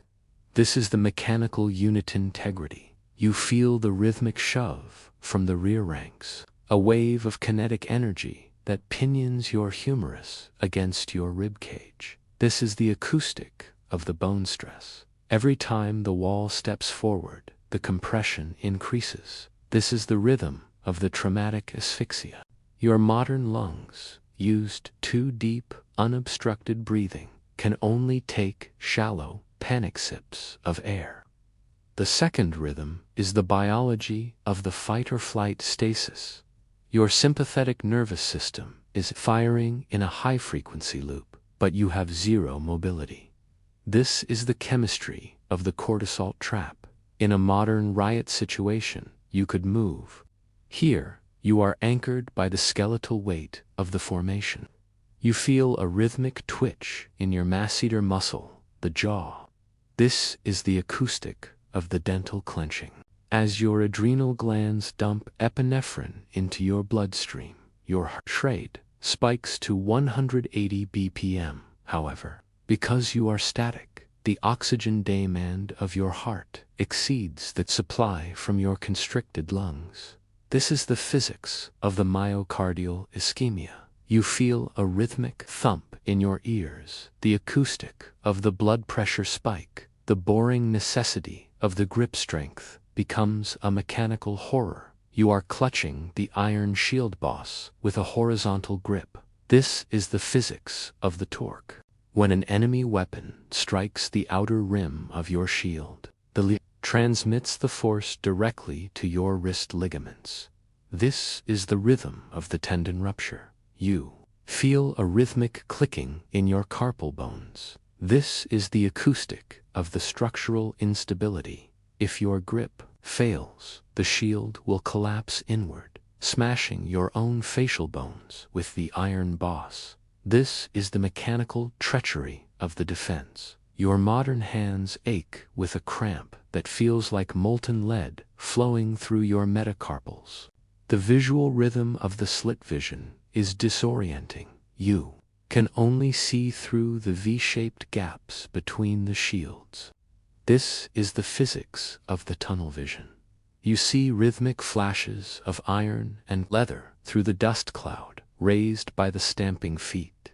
This is the acoustic of the visual chaos. You cannot see the enemy's face. You can only see the kinetic threat of their spear point. This sensory deprivation triggers a rhythmic panic pulse in your amygdala. You are no longer an individual. You are a cellular fragment of a wooden organism.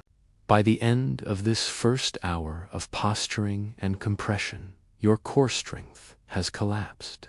You are leaning entirely on the shield of the man next to you. You realize that the shield wall is not a tactical choice. It is a mechanical necessity for physical support. Your modern musculature is screaming for release, but the rhythm of the wall demands total rigidity. The scowled Borg is a living coffin, and you are the nail being driven into the earth by the weight of the formation. You feel the rhythmic vibration of the enemy charge approaching through the soles of your shoes. And you understand that the North claims its warriors through the brutal geometry of the crush. As the enemy charge finally connects with your shield wall, the mechanical pressure of the compression transforms into percussive violence. In the modern world, we understand impact through the crumple zones of cars or the padding of sports equipment. In the 9th century shield lock, there is no buffer. You are a structural component in a kinetic chain. The sensory transition is one of auditory shattering and skeleton deep vibration. The air is violently displaced by the collision, smelling of smashed wood fiber, iron dust, and the ozone scent of sparking metal. The first rhythm of the collision is the physics of the percussive shockwave. When a Danish axe or a heavy spear strikes the face of your lindenwood shield, the kinetic energy does not simply stop. It travels through the wood grain at the speed of sound. This is the acoustic of the material. You feel the rhythmic crack, a high-frequency vibration that transfers from the shield boss into your radius and ulna. This is the physics of the impedance mismatch. because your bones are denser than the soft wood. The energy reflects and refracts within your joints. You feel the rhythmic jarring of your elbow cartilage. This is the biology of the microfracture. Every strike is a mechanical erosion of your skeletal integrity. The second rhythm is the mechanical failure of the lindenwood. Unlike oak, which is brittle and heavy, the limewood linden, used by the Vikings, is light and fibrous. This is a tactical engineering choice. When an axe blade bites into your shield, the fibers rhythmically expand to trap the metal. This is the physics of the blade binding. You feel a rhythmic tug, a violent pull on your shoulder socket as the enemy tries to wrench their weapon free. This is the acoustic of the tendon strain. Your rotator cuff is pulsing with might. In the modern world, this would require orthopedic intervention. In the shield wall, it is simply the rhythm of the defense. If the shield splits along the grain, the rawhide edge rhythmically snaps, sending splinters into your forearm. The boring history of the blunt force pathology is recorded in your rib cage. Even if the shield holds, the impact deforms the wood inward. This is the physics of the deflection deficit.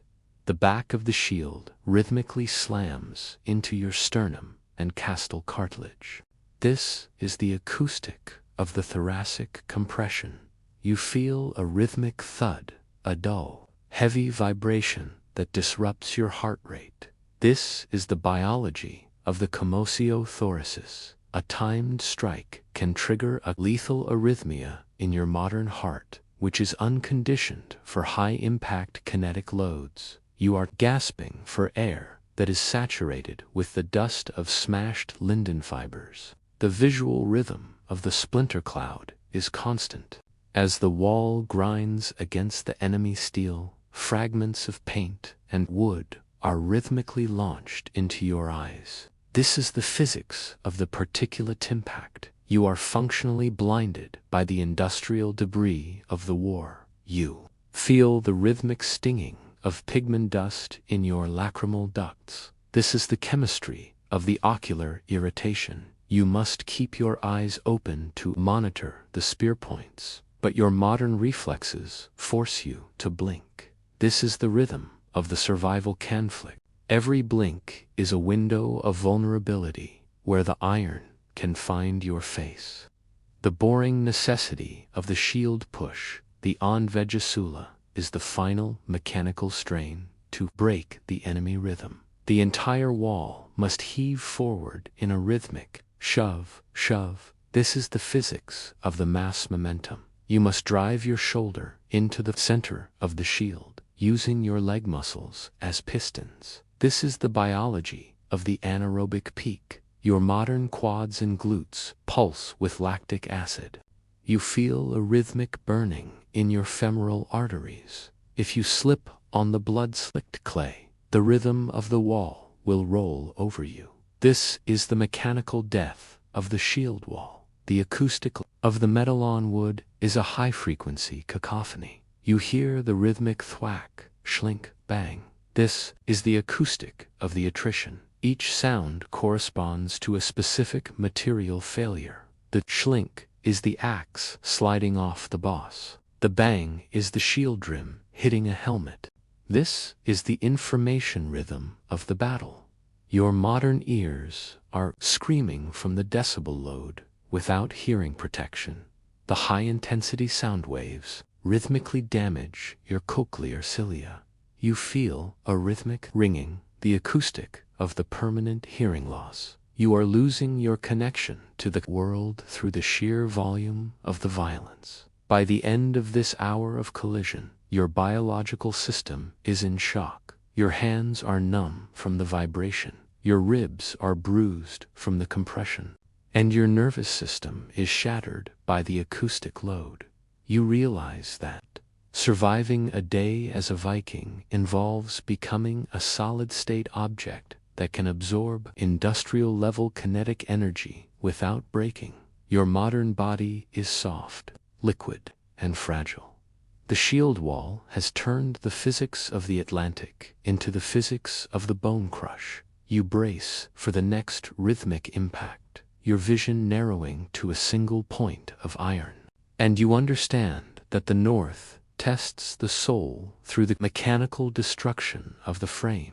As the shield wall holds against the kinetic barrage, your internal environment shifts from mechanical stress to a catastrophic chemical imbalance. This is the rhythm of the metabolic crisis. In the modern world, physical strain is mitigated by hydration and rest.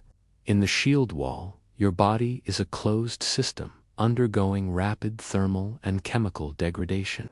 The sensory transition is one of internal scalding and metallic desiccation. The air you breathe is heavy, smelling of lactic acid, ionized iron, and the oily scent of your own adrenal breakdown. The first rhythm is the physics of the thermoregulatory failure. You are encased in wadmel wool, a leather tunic, and perhaps a steel helmet. This is the boring history of the heat trap. As your muscles pulse with the effort of the shield push, they generate massive amounts of metabolic heat. However, because you are jammed into the compression of the wall, there is no airflow to carry the heat away through convection. This is the chemistry of the hyperthermic spiral. Your core temperature spikes toward 40 degrees Celsius. You feel the rhythmic pounding in your carotid arteries, the acoustic of the brain cook.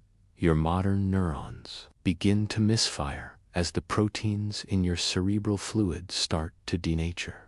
The second rhythm is the biology of the hemaconcentration. To cool your body, your autonomic nervous system triggers a violent sweat response. This is the mechanical loss of the fluid volume. You are losing 2 liters of water per hour through your pores, because you cannot break the wall to drink. Your blood plasma rhythmically contracts. This is the physics of the viscosity increase. Your blood becomes thick and sludgy, like cold tar. Your heart must pump with a labored, heavy rhythm just to move this grit-filled fluid to your brain. This is the acoustic of the vascular strain. You feel a rhythmic cramp in your calves and abdomen, the chemistry of the electrolyte depletion. Your sodium-potassium levels have collapsed, leading to involuntary muscle spasms. The boring necessity of the adrenal crash begins to dismantle your will. For the first 20 minutes, epinephrine masked your pain. This was the chemistry of the analgesic spike. But now, your adrenal glands are empty. This is the rhythm of the endocrine exhaustion. The pain from your mangled hands and compressed ribs rushes back in a rhythmic flood of sensory agony. Your brain interprets this as a systemic threat, triggering a vagus nerve response. You feel a rhythmic nausea, the acoustic of the vasovagal shock. Your blood pressure drops precipitously, starving your retinas of oxygen. This is the physics of the grout. The shield wall fades into a shadow world. The visual rhythm of the hemorrhagic trace is subtle but lethal. You haven't been stabbed, yet you are bleeding internally. This is the biology of the disseminated intravascular coagulation (DIC). The mechanical trauma of the shield strikes has triggered microclots throughout your capillary beds. These clots rhythmically consume your clotting factors. You begin to ooze blood from your gums and old scars. This is the acoustic of the systemic failure. Every rhythmic heartbeat pushes blood into places it doesn't belong. Your skin turns a mottled, dusky purple. This is the visual rhythm of the impending death, the boring history of the battle frenzy. Berserksganger is often just metabolic psychosis. You see a warrior in the front rank, howling and biting his shield rim. This is the chemistry of the hypoglycemic delirium. His brain is starved of glucose and oxygen. switching into a primal limbic overdrive. This is the rhythm of the biological anarchy to your modern rational mind. This is terrifying chaos. To the Viking wall, it is a mechanical asset. You try to mimic his rhythm, but your modern brain rejects the psychosis, leaving you trapped in the rhythm of the pure terror. The acoustic of the fluid loss is a dry, raspy hiss. You try to shout a war cry, but your vocal cords are desiccated. This is the mechanical failure of the larynx. Your tongue swells and cleaves to the roof of your mouth. This is the chemistry of the salivary cessation. You hear the rhythmic click, click, click of your dry throat as you try to swallow the linen dust. This is the acoustic of the dehydration. You realize that surviving a day as a Viking is a race against your own biochemistry. Your body is burning itself as fuel to maintain the shield wall, and the tank is empty. By the end of this hour of chemical attrition, you are a biological ghost. You are standing only because the lateral compression of the wall prevents you from falling.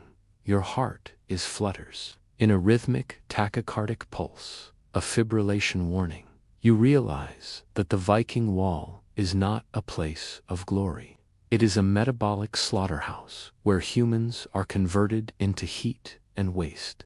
Your modern identity has evaporated in a cloud of salt sweat. You feel the rhythmic coldness creeping into your hands, the chemistry of the peripheral shutdown, and you understand that the North takes its toll through the silent failure of the blood.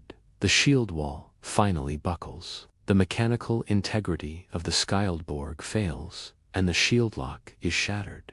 This is the moment where the biochemistry of the survival stasis meets the steel. To survive a day as a Viking, you must now face the forensic reality of the bladed strike. In the modern world, we understand cutting as a superficial event. In the Joth century, Mali a blade strike is a kinetic amputation. The sensory transition is one of sudden coldness and deep structural vibration. The air rips with the smell of hot iron, sliced bone marrow, and the sharp vinegar scent of exposed visceral fat. The first rhythm of the trauma is the physics of the sectional density. A Viking bearded axe is not a slicing tool. It is a gravity-driven wedge. As the steel bites into your collarbone clavicle, the kinetic energy is concentrated on a molecularly thin line. This is the acoustic of the osteological fracture. You hear the rhythmic cracks, splinter a sound that travels through your skeleton faster than your nerves can process the pain. This is the physics of the cleave. The axe rhythmically parts the inorganic matrix of your bone. You feel the mechanical resistance drop as the steel exits the cortex and enters the spongy medullary cavity. This is the rhythm of the marrow exposure. The second rhythm is the biology of the hemostatic collapse. The axe bite has severed the subclavian artery. This is the chemistry of the hypersure outflow, because the heart is still pumping at the tachycardic rate. The blood is ejected in a rhythmic pulse, pulse, pulse. This is the acoustic of the arterial spray. You see the red fluid painting the mud in rhythmic arcs. This is the physics of the volume depletion. With every beat, your cerebral perfusion drops. You feel a rhythmic sparking in your visual field, the acoustic of the retinal death. Your modern brain interprets this as a darkening of the sky. The boring history of the male bite ring invasion adds a microscopic layer of sepsis. If you are wearing a male shirt, Bernie, the axe does not just cut the steel rings, it drives them deep into the wound. This is the mechanical seeding of the infection. Each broken iron ring is coated in the pathogenic soup of the trading post. This is the chemistry of the industrial contamination. You feel the rhythmic grinding of iron bone inside your chest cavity. This is the acoustic of the foreign body response. Even if you survive the hemorrhage, your modern immune system will succumb to the rhythmic multiplication of the anaerobic bacteria trapped in the crushed tissue. The visual rhythm of the internal mapping is brutal. You look down and see the mechanical operation of your own body. You see the rhythmic expansion of your lung through the gap in your ribs. This is the physics of the pneumothorax. The vacuum holding your lung open has been breached. You hear the rhythmic sucking hiss, the acoustic of the respiratory failure every time you try to breathe. The atmospheric pressure collapses the organ. This is the mechanical suffocation of the open wound. You are drowning in air. The boring necessity of the field suture is the final biological insult. You see a woman approaching with a needle made of bone and thread made of linen. This is the rhythm of the flesh closing. There is no lidocaine. She punctures your skin in a rhythmic push. Feel the rhythmic tugging on your nerve endings. This secondary trauma triggers a neurogenic shock, a sudden electrical overload that forces your heart into a systole stopping. This is the rhythm of the final silence. The acoustic of the Valhalla transition is a dulling thrum. You hear the rhythmic thump, thump, thump of the battle moving away from you. This is the physics of the auditory fade. As your blood volume bottoms out, your inner ear loses its fluid pressure. You understand now the shield wall was not a defense against the enemy. It was a defense against the physics of the earth. Once the wall is gone, you are just liquid and bone. Returning to the clay, your modern identity has been cleaved away by the rhythmic weight of the axe. By the end of this hour, your biological story is concluding. You are lying in the mud, your body pulsing with a final weak rhythm, the acoustic of the mitochondrial failure. You realize that surviving a day as a Viking was an impossibility for a body built on comfort and sterility. The North is a kinetic filter that extracts the life from the fragile. You feel the rhythmic coldness of the soil merging with your own thermal signature. And you understand that the North does not remember the names of those who fall to the forensic certainty of the steel. To survive a day as a Viking, you must return from the shield wall to the atmospheric trap of the longhouse. In the modern world, we think of a home as a place of filtered air and ventilation. In the 9th century, it is a closed-circuit respiratory filter. You are stepping into a structure 60 feet long with no windows and only a single smoke hole, the Liori, in the roof.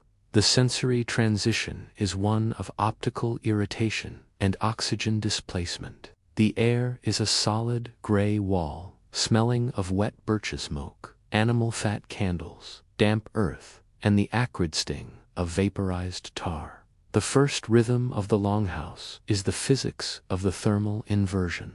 A central hearth fire, 10 feet long, burns day and night. This is the boring history of the centralized heat source. The second rhythm is the biology of the soot infiltration. The boring necessity of the loxygen metabolism becomes your biological reality. In the smoke zone, the area 3 feet above the floor, the oxygen concentration can drop to 17%. This is the physics of the displacement. To survive, you must learn the rhythmic low crawl or sit on the low benches. This is the mechanical adaptation to the gas layering. If you stand up too quickly into the smoke bank, you inhale a concentrated dose of carbon monoxide. This is the chemistry of the carboxyhemoglobin formation. The CO rhythmically binds to your hemoglobin 200 times more aggressively than oxygen. You feel a rhythmic dizziness, the acoustic of the chemical asphyxiation. Your modern brain flounders in the grout. The visual rhythm of the creosote drip is constant over years of burning. The rafters of the longhouse have become encased in a black, glassy crust of tar and creosote. This is the physics of the condensation. As the heat pulses from the hearth, the tar rhythmically melts and drips onto the rushes of the floor. This is the acoustic of the toxic rain. You hear the rhythmic plip, sizzle, plip as the creosote hits the hot stones. This revaporizes polycyclic aromatic hydrocarbons, POS. This is the chemistry of the carcinogenic saturation. You are breathing liquid cancer in a rhythmic loop. The boring history of the winter eye keratitis is recorded in the reddened sclera of every inhabitant.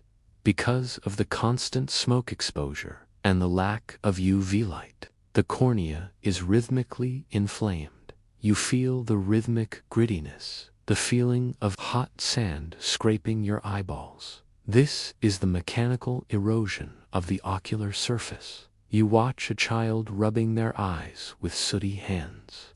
This introduces staphylococcal bacteria from the animal hides. This is the rhythm of the secondary infection. Your vision is clouded by a rhythmic haze of mucus and smoke.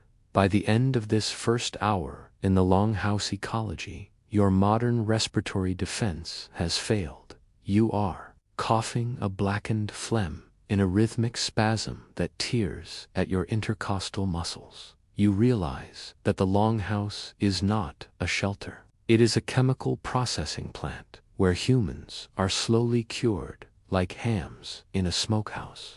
Your modern identity, based on clean air and visibility, has been smothered by the relentless gray rhythm of the birch suit. You crouch on the cold clay floor, your lungs burning with the acoustic of the chemical attrition. And you understand that the North claims its people through the slow suffocation of the hearth. As the smoke layer settles in the upper rafters, the biological threat of the longhouse descends into the bed platforms. To survive a day as a Viking, you must share your sleeping space with a high-density colony of ectoparasites. In the modern world, we treat a single bedbug as a domestic catastrophe. In the 9th century longhouse, they are a rhythmic certainty. You are lying on a wooden platform covered in horsehair blankets and sheepskins. The sensory transition is one of dermal irritation and microscopic movement. The air near the floor is heavy and rank, smelling of lanolin, dry rushes, human urea, and the sickly sweet scent of crushed hemiptera. The first rhythm of the sleeping platform is the chemistry of the carbon dioxide attraction. As you exhale into the still air of the longhouse, you are sending a rhythmic chemical signal to the cracks in the oak planking. This is the physics of the Charamon detection. The Cymex lectularius bedbug sense the pulse of your breath and begin their nocturnal migration. This is the rhythm of the crawl. You feel the rhythmic tickle of six-legged locomotion on your ankles and neck. This is the acoustic of the microcontact. Your modern nervous system triggers a formication response, the sensation of insects under the skin, which prevents the deep REM sleep required for cellular repair. The second rhythm is the biology of the anticoagulant injection. Once the bug locates a capillary, it inserts its stylet into your epidermis. This is the mechanical puncture. It injects a salivary cocktail containing vasodilators and anesthetics. This is the chemistry of the silent feed. For 10 minutes, the bug rhythmically siphons your blood. You feel nothing, yet this is the rhythm of the biological theft. However, as the saliva enters your system, it triggers an Ig-mediated hypersensitivity response. This is the physics of the histamine dump. You wake up to a rhythmic throbbing in your flesh. Your modern skin is unprepared for the toxic load. The boring history of the longhouse itch pruritus becomes a surgical conflict. You begin a rhythmic scrape and claw, a mechanical attempt to remove the chemical irritants from your dermis. This is the acoustic of the tissue erosion, because your fingernails are saturated with the pathogens of the latrine. Every scratch introduces Streptococcus pyogenes into the bites. This is the chemistry of the impetigo. You feel the rhythmic heat of a secondary infection. Your skin hardens into a yellow, honey-colored crust. This is the visual rhythm of the dermal decay. You watch the Viking family next to you. They are rhythmically scratching in their sleep, a neurological habit developed over a lifetime of infestation. The visual rhythm of the blanket fauna is nauseating. You peel back the sheepskin and see the rhythmic scattering of Pulex irritans, human fleas. This is the physics of the elastic propulsion. The fleas can jump 150 times their body length. They are vectoring the Yersinia pestis and Rickettsia from the rats in the thatch. This is the acoustic of the biohazard. You feel the rhythmic nipping at your waistline. This is the chemistry of the flea-bite dermatitis. Each nip triggers a small red papule that pulsates with a sharp, high-frequency pain. Your modern body is a feast for 1,000 hungry mouths. The boring necessity of the loscum is the morning ritual. You see a woman using a double-sided bone comb to rhythmically strip knits lice eggs from her hair. This is the mechanical maintenance of the scalp. You feel the rhythmic tension of the comb pulling at your follicles. This is the acoustic of the parasitic clearance. If the lice Pediculus humanus infiltrate your wadmel clothing, they release excretions that trigger epidemic typhus. You feel a rhythmic chilling, the first sign of the rickettsial fever. This is the chemistry of the systemic invasion. Your modern organs shudder at the proximity of the biological collapse. The acoustic of the skin crawl is a dull, psychological hum. You close your eyes, but the sensation of movement persists. This is the physics of the sensory aftermidge. You realize that surviving a day as a Viking involves becoming a mobile ecosystem. You are not an individual. You are a resource to be harvested by the fauna of the longhouse. Your modern identity, based on hygiene and personal space, has been consumed by the relentless microscopic rhythm of the bed platform. By the end of this hour of biological exposure, you are vibrating with itch and fever. You are drenched in the salt sweat of insomnia. You realize that the longhouse is not a place of rest. It is a feeding ground where humans provide the liquid energy for the survival of the insects.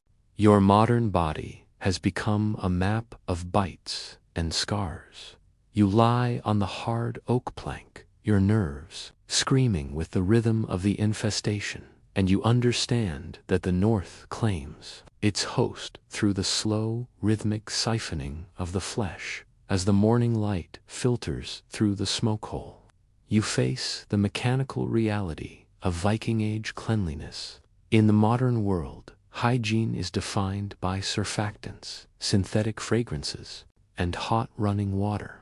In the 9th century longhouse, it is a closed-loop chemical process involving the recycling of biological waste. To survive a day as a Viking, you must submit to the rhythm of the fermented wash. The sensory transition is one of caustic pungency and dermal stripping. The air around the wash basin is toxic, smelling of sharp ammonia, sour lye, rancid tallow, and the metabolic reek of the stale urine vat. The first rhythm of the morning is the chemistry of the ammonia saponification. Because soap is a labor-intensive luxury, requiring the boiling of animal fat with wood ash lye. The primary detergent of the North is stale urine, land. You see a wooden tub where the liquid waste from the night has been rhythmically collected and aged. This is the physics of the urea degradation. As the urea in the urine is broken down by bacteria, it releases ammonia. This is the chemistry of the high pH solvent. You dip your mangled hands into the vat. The ammonia reacts with the natural oils and grease on your skin to create a crude soap directly on your epidermis. This is the rhythm of the chemical stripping. You feel a rhythmic stinging as the caustic liquid infiltrates your microabrasions. The second rhythm is the biology of the scalp treatment. To combat the lice and nits, you must wash your hair in this ammonia slurry. This is the mechanical dissolution of the chitin.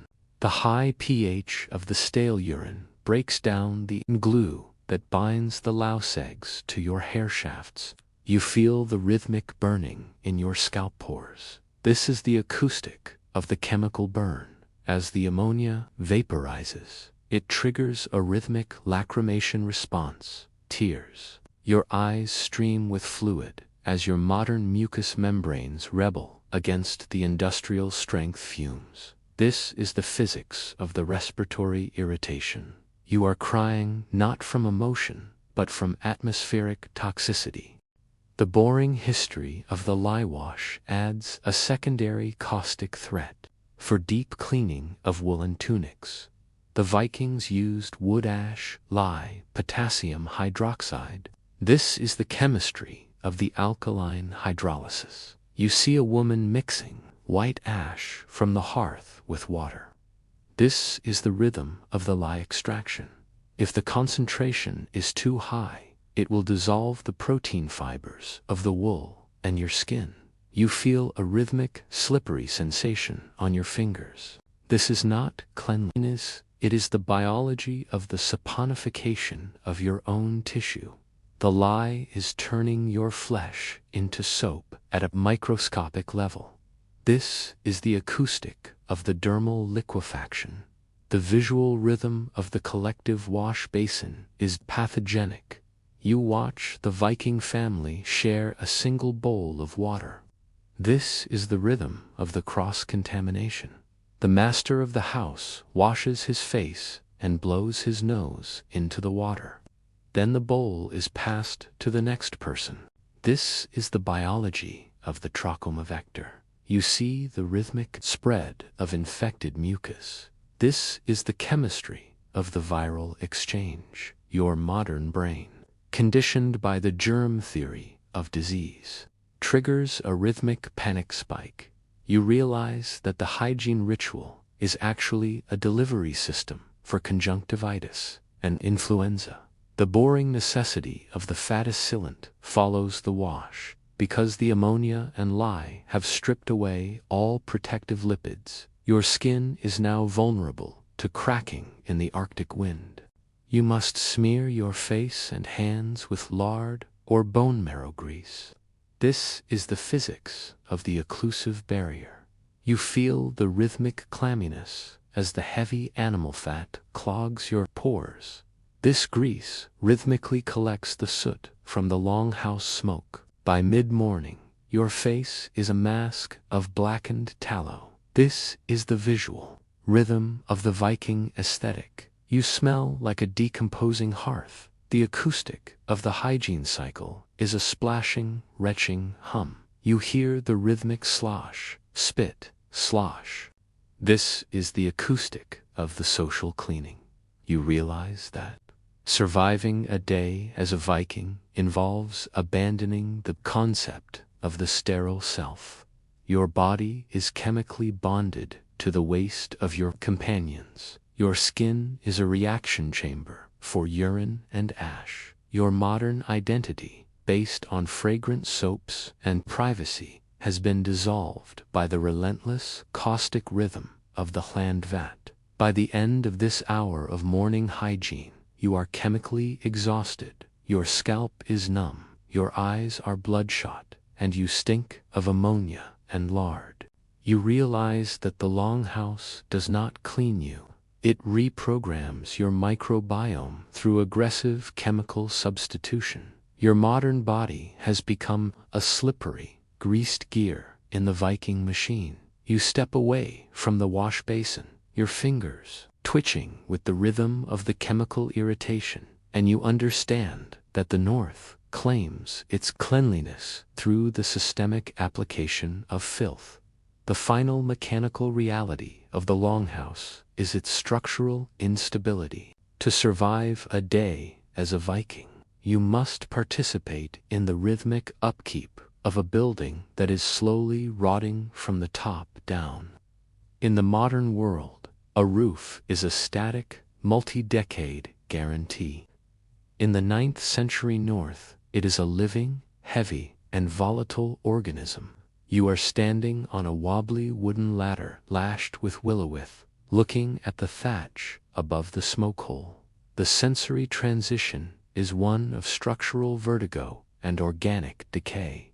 The air is thick with the smell of soggy straw, fermenting turf, dead rodents, and the sharp, bitter scent of black mold. The first rhythm of the maintenance is the physics of the water loading. A Viking roof is typically thatched with reeds, straw, or heather, or covered in heavy turf slabs. This is the boring history of the organic insulation. When the rhythmic Arctic rain falls, the thatch absorbs up to 400% of its dry weight in liquid. This is the mechanical transformation of the stress load. The total weight of the roof spikes from 5 tons to 20 tons in a single storm. You hear the rhythmic groan and pop of the oak rafters as they settle under the crushing mass. This is the acoustic of the structural torsion. Your modern brain triggers a rhythmic panic pulse every time a support post shifts in the wet clay floor. The second rhythm is the biology of the thatch fauna displacement. As you pat down new reeds to seal a leak, you are disturbing the ecosystem living inside the roof matrix. This is the mechanical eviction. Thousands of grain weevils, spiders, and nesting mice are rhythmically cascading down onto the hearth and the sleeping platforms. This is the acoustic of the vermin rain. You feel the rhythmic scratching inside the straw bundles. This is the chemistry of the hantavirus risk. You inhale the dry dust of rodent excrement as it falls into your face. This is the physics of the aerosolized pathogen. Your modern immune system struggles to filter the high concentration of organic contaminants. The boring necessity of the smoke hole adjustment is a thermal conflict. You must climb the outer pitch of the roof to shift the lid, the spile to block the wind while allowing the smoke to exit. This is the physics of the airflow dynamics. You are balancing on slippery, moss-covered shingles. This is the rhythm of the gravitational threat. If you slide, you fall 20 feet onto hard-packed earth or stone fire pits. This is the mechanical risk of the spinal compression. You feel the rhythmic shudder of your knees as the wind buffets the structure. This is the acoustic of the structural instability. The longhouse is oscillating like a ship at sea. The visual rhythm of the black mold colonization is maddening. You look at the underside of the thatch inside the house. Because of the constant moisture and smoke heat, the roof is a perfect incubator for Stachybotrys chartarum. This is the chemistry of the mycotoxin production. You see rhythmic patches of velvety black spores spreading across the rafters. These spores rhythmically release toxins that attack your neurological system. You feel a rhythmic lethargy, the acoustic of the chronic mycotoxicosis. Your cognitive clarity fades into a gray fog. You realize that the longhouse is slowly poisoning you through the very air it traps. The boring history of the turf stripping follows the thatch failure. In coastal areas, straw is scarce, so you must rhythmically cut slabs of peat from the marsh to patch the roof ridge. This is the mechanical harvesting of the earth. Each slab weighs 40 kilograms. You must haul these slabs up the pitch in a rhythmic heave, step, heave, This is the biology of the lumbar strain. Your modern vertebrae rhythmically compressed, triggering a disc herniation pulse. You feel the rhythmic shooting pain radiating down your sciatic nerve. This is the acoustic of the skeletal attrition. The roof is built on the mechanical sacrifice of your back. The acoustic of the structural decay is a rotted, creaking hum. You hear the rhythmic drip, drip, drip of rainwater filtering through the smoke layer and hitting the oak benches. This is the acoustic of the permeability. You realize that surviving a day as a Viking involves living in a building that is aggressively returning to the soil. Your home is a compost heap with a fire in the center. Your modern identity, based on permanence and dryness, has been washed away by the relentless, soggy rhythm of the thatch maintenance. By the end of this hour of structural labor, you are drenched in mud and soot, your shoulders are locked, and your lungs are burning from the mold spores. You realize that the longhouse is not a refuge. It is a mechanical burden that demands your total physical devotion just to stay upright. Your modern body has become a prop holding up a falling sky. You climb down the willow ladder, your fingers twitching with the rhythm of the structural fatigue, and you understand that the North claims its inhabitants through the constant, rhythmic collapse of the shelter. To survive a day as a Viking, you must endure the photonic deprivation of the high latitudes. In the modern world, we delete the night with LED grids and blue light screens. In the 9th century North, the winter night is a biological eraser. During the deep winter, the Scapagides, the sun may only crest the horizon for 4 hours, often obscured by a permanent slate-gray cloud layer. The sensory transition is one of neurological heaviness and chromatic death. The world is drained of color, smelling of cold, static, frozen ozone, and the stallion scent of the longhouse. The first rhythm of the winter night is the physics of the melatonin saturation. In the absence of high-intensity sunlight, especially the 480 nanometers blue light spectrum, your pineal gland does not cease its nocturnal production of melatonin. This is the chemistry of the hypnotic stasis. You are awake, but your brain is chemically signaled to sleep. This is the rhythm of the biological fog.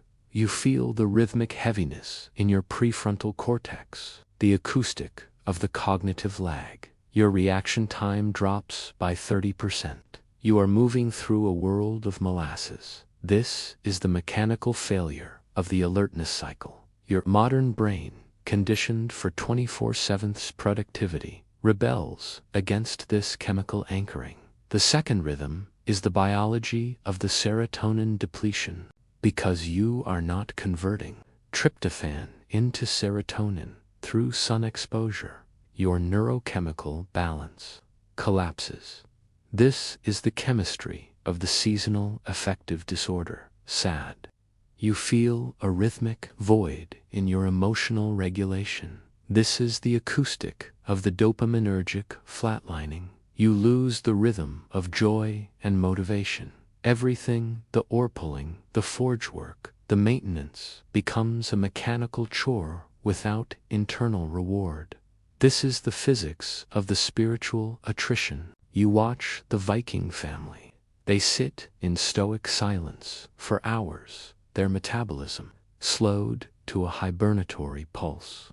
The boring history of the winter gaze is a visual pathology, because the pupils are constantly dilated to capture the weak twilight. The ciliary muscles of your eyes are rhythmically strained.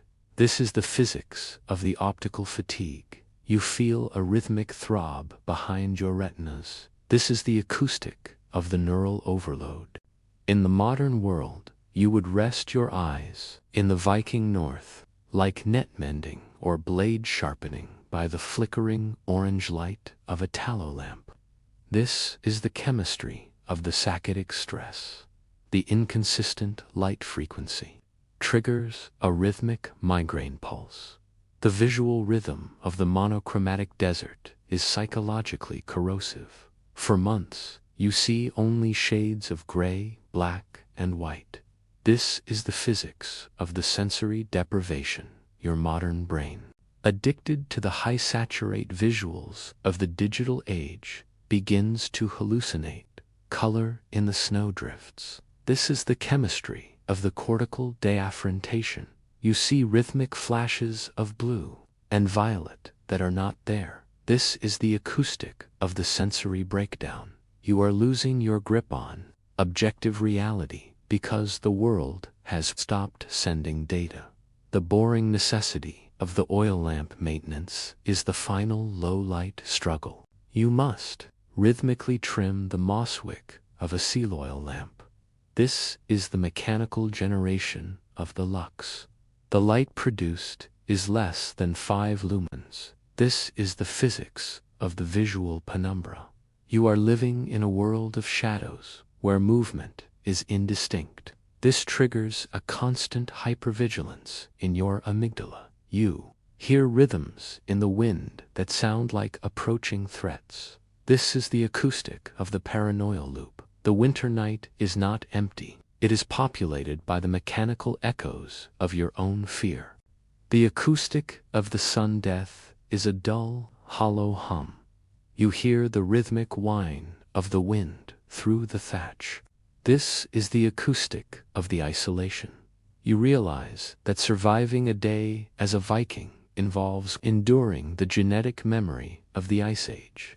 Your body wants to shut down, but the North demands that you stay awake in the dark. Your modern identity, based on control and enlightenment, has been swallowed by the relentless black rhythm of the Arctic tilt. By the end of this first hour of winter darkness, your circadian rhythm is mashed into a useless pulp. You are drowsy, depressed, and visually impaired. You realize that the Viking winter is not a season. It is a neurological siege that systematically dismantles your will to exist. Your modern body is a light-dependent machine that has run out of power. You stare into the dead embers of the hearth, your brain pulsing with the rhythm of the seasonal decay, and you understand that the North claims its sanity through the slow, rhythmic erasure of the day. As the photonic deprivation settles into your brain, your internal engine undergoes a metabolic pivot to survive a day as a Viking in the deep winter. Your body must stop looking for glucose and start mining itself for energy. In the modern world, we fluctuate between ketosis as a dietary trend. In the 9th century North, it is a survival mandate. The grains have been rationed or depleted by mice, leaving you with a diet of salted seal blubber, dried cod, and high-fat butter. The sensory transition is one of metallic taste and breath acidity. The air around you smells of acetone, rancid fish oil, and the bittersweet scent of autophagy.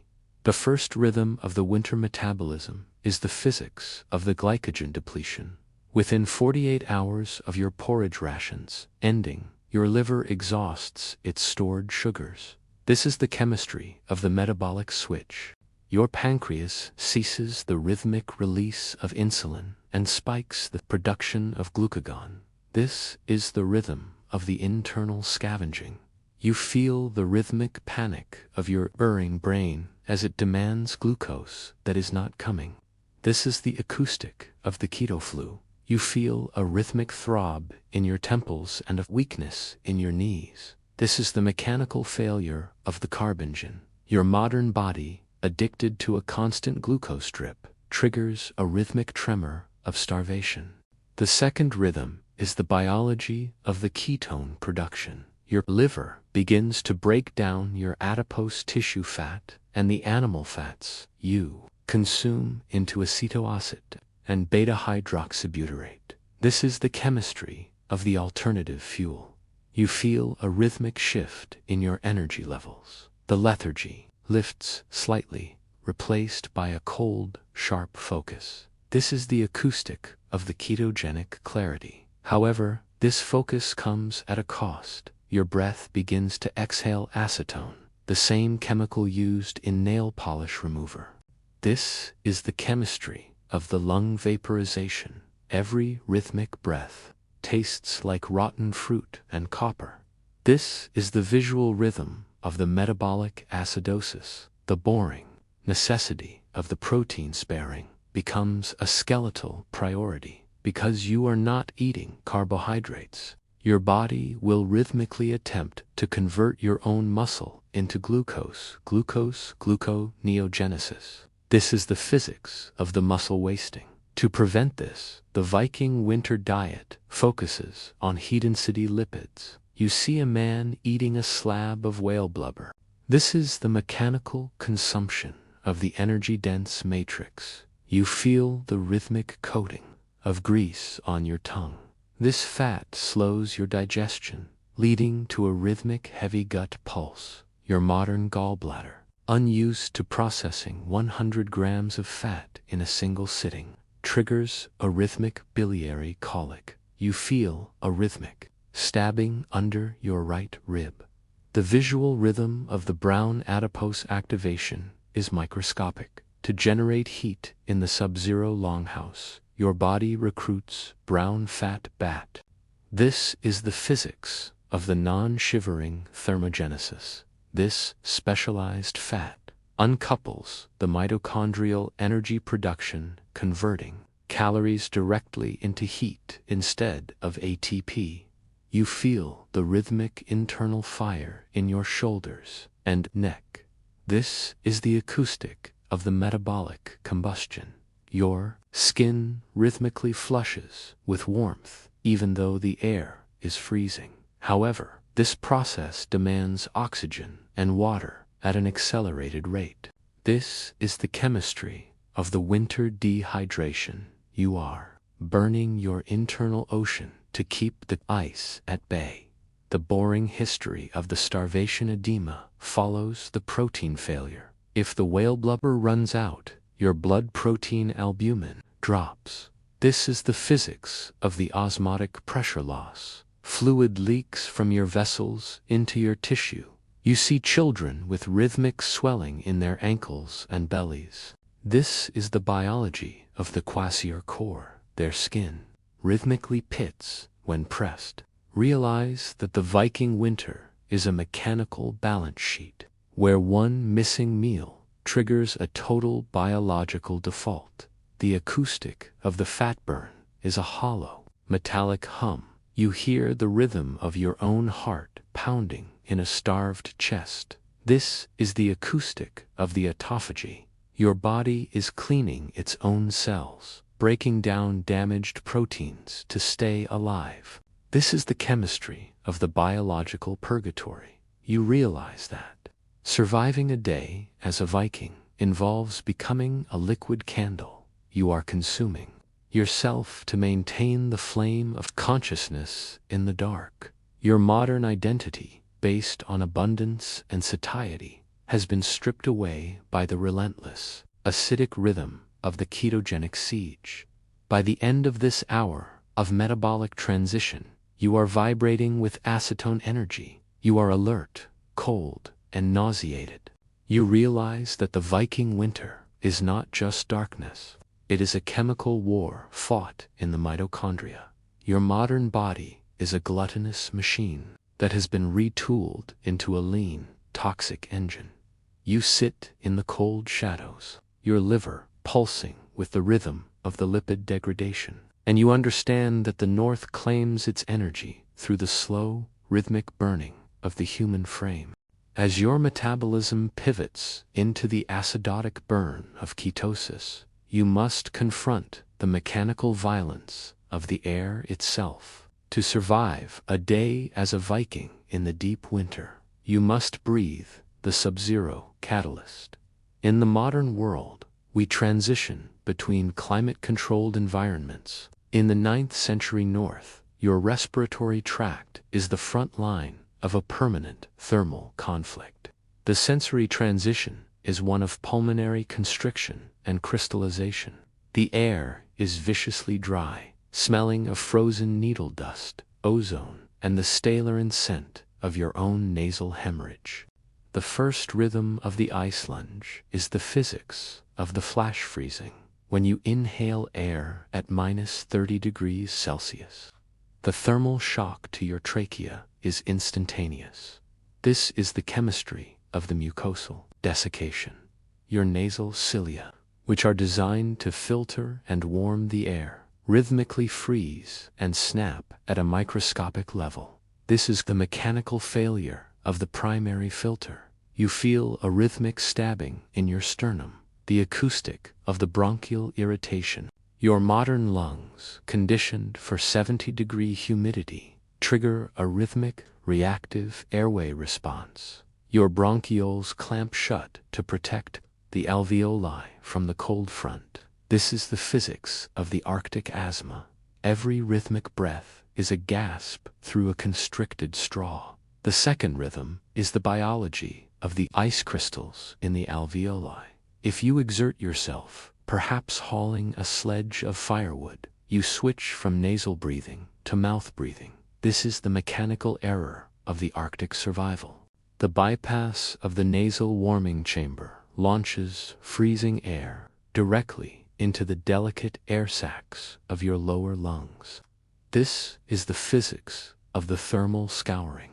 The moisture on the alveolar membrane rhythmically crystallizes. This is the acoustic of the pulmonary microtrauma. You feel a rhythmic burning cold in your chest cavity. This triggers a pulmonary edema pulse. Your body sends fluid to warm and protect the tissue, but the fluid clogs the gas exchange. You are rhythmically drowning in your own protection. The boring history of the frost-nipped septum becomes a forensic reality, because the blood flow to the nose is rhythmically constricted to conserve core heat. The tissue starves. This is the chemistry of the ischemic necrosis. You feel a rhythmic tingling that fades into a total numbness. This is the acoustic of the nerve cessation. When you enter the longhouse, the sudden rewarming triggers a vasodilation spike. This is the physics of the reperfusion injury. Your nose rhythmically throbs with a savage pain as blood rushes back into damaged capillaries. They burst. You develop a rhythmic epistaxis, nosebleed. The copper taste of your own blood mixes with the acetone of your ketosis. The visual rhythm of the steam plume is your biological clock. Every exhalation releases a cloud of vapor that instantly condenses into ice dust. This is the physics of the sublimation. You are losing 500 milliliters of water per day just by breathing.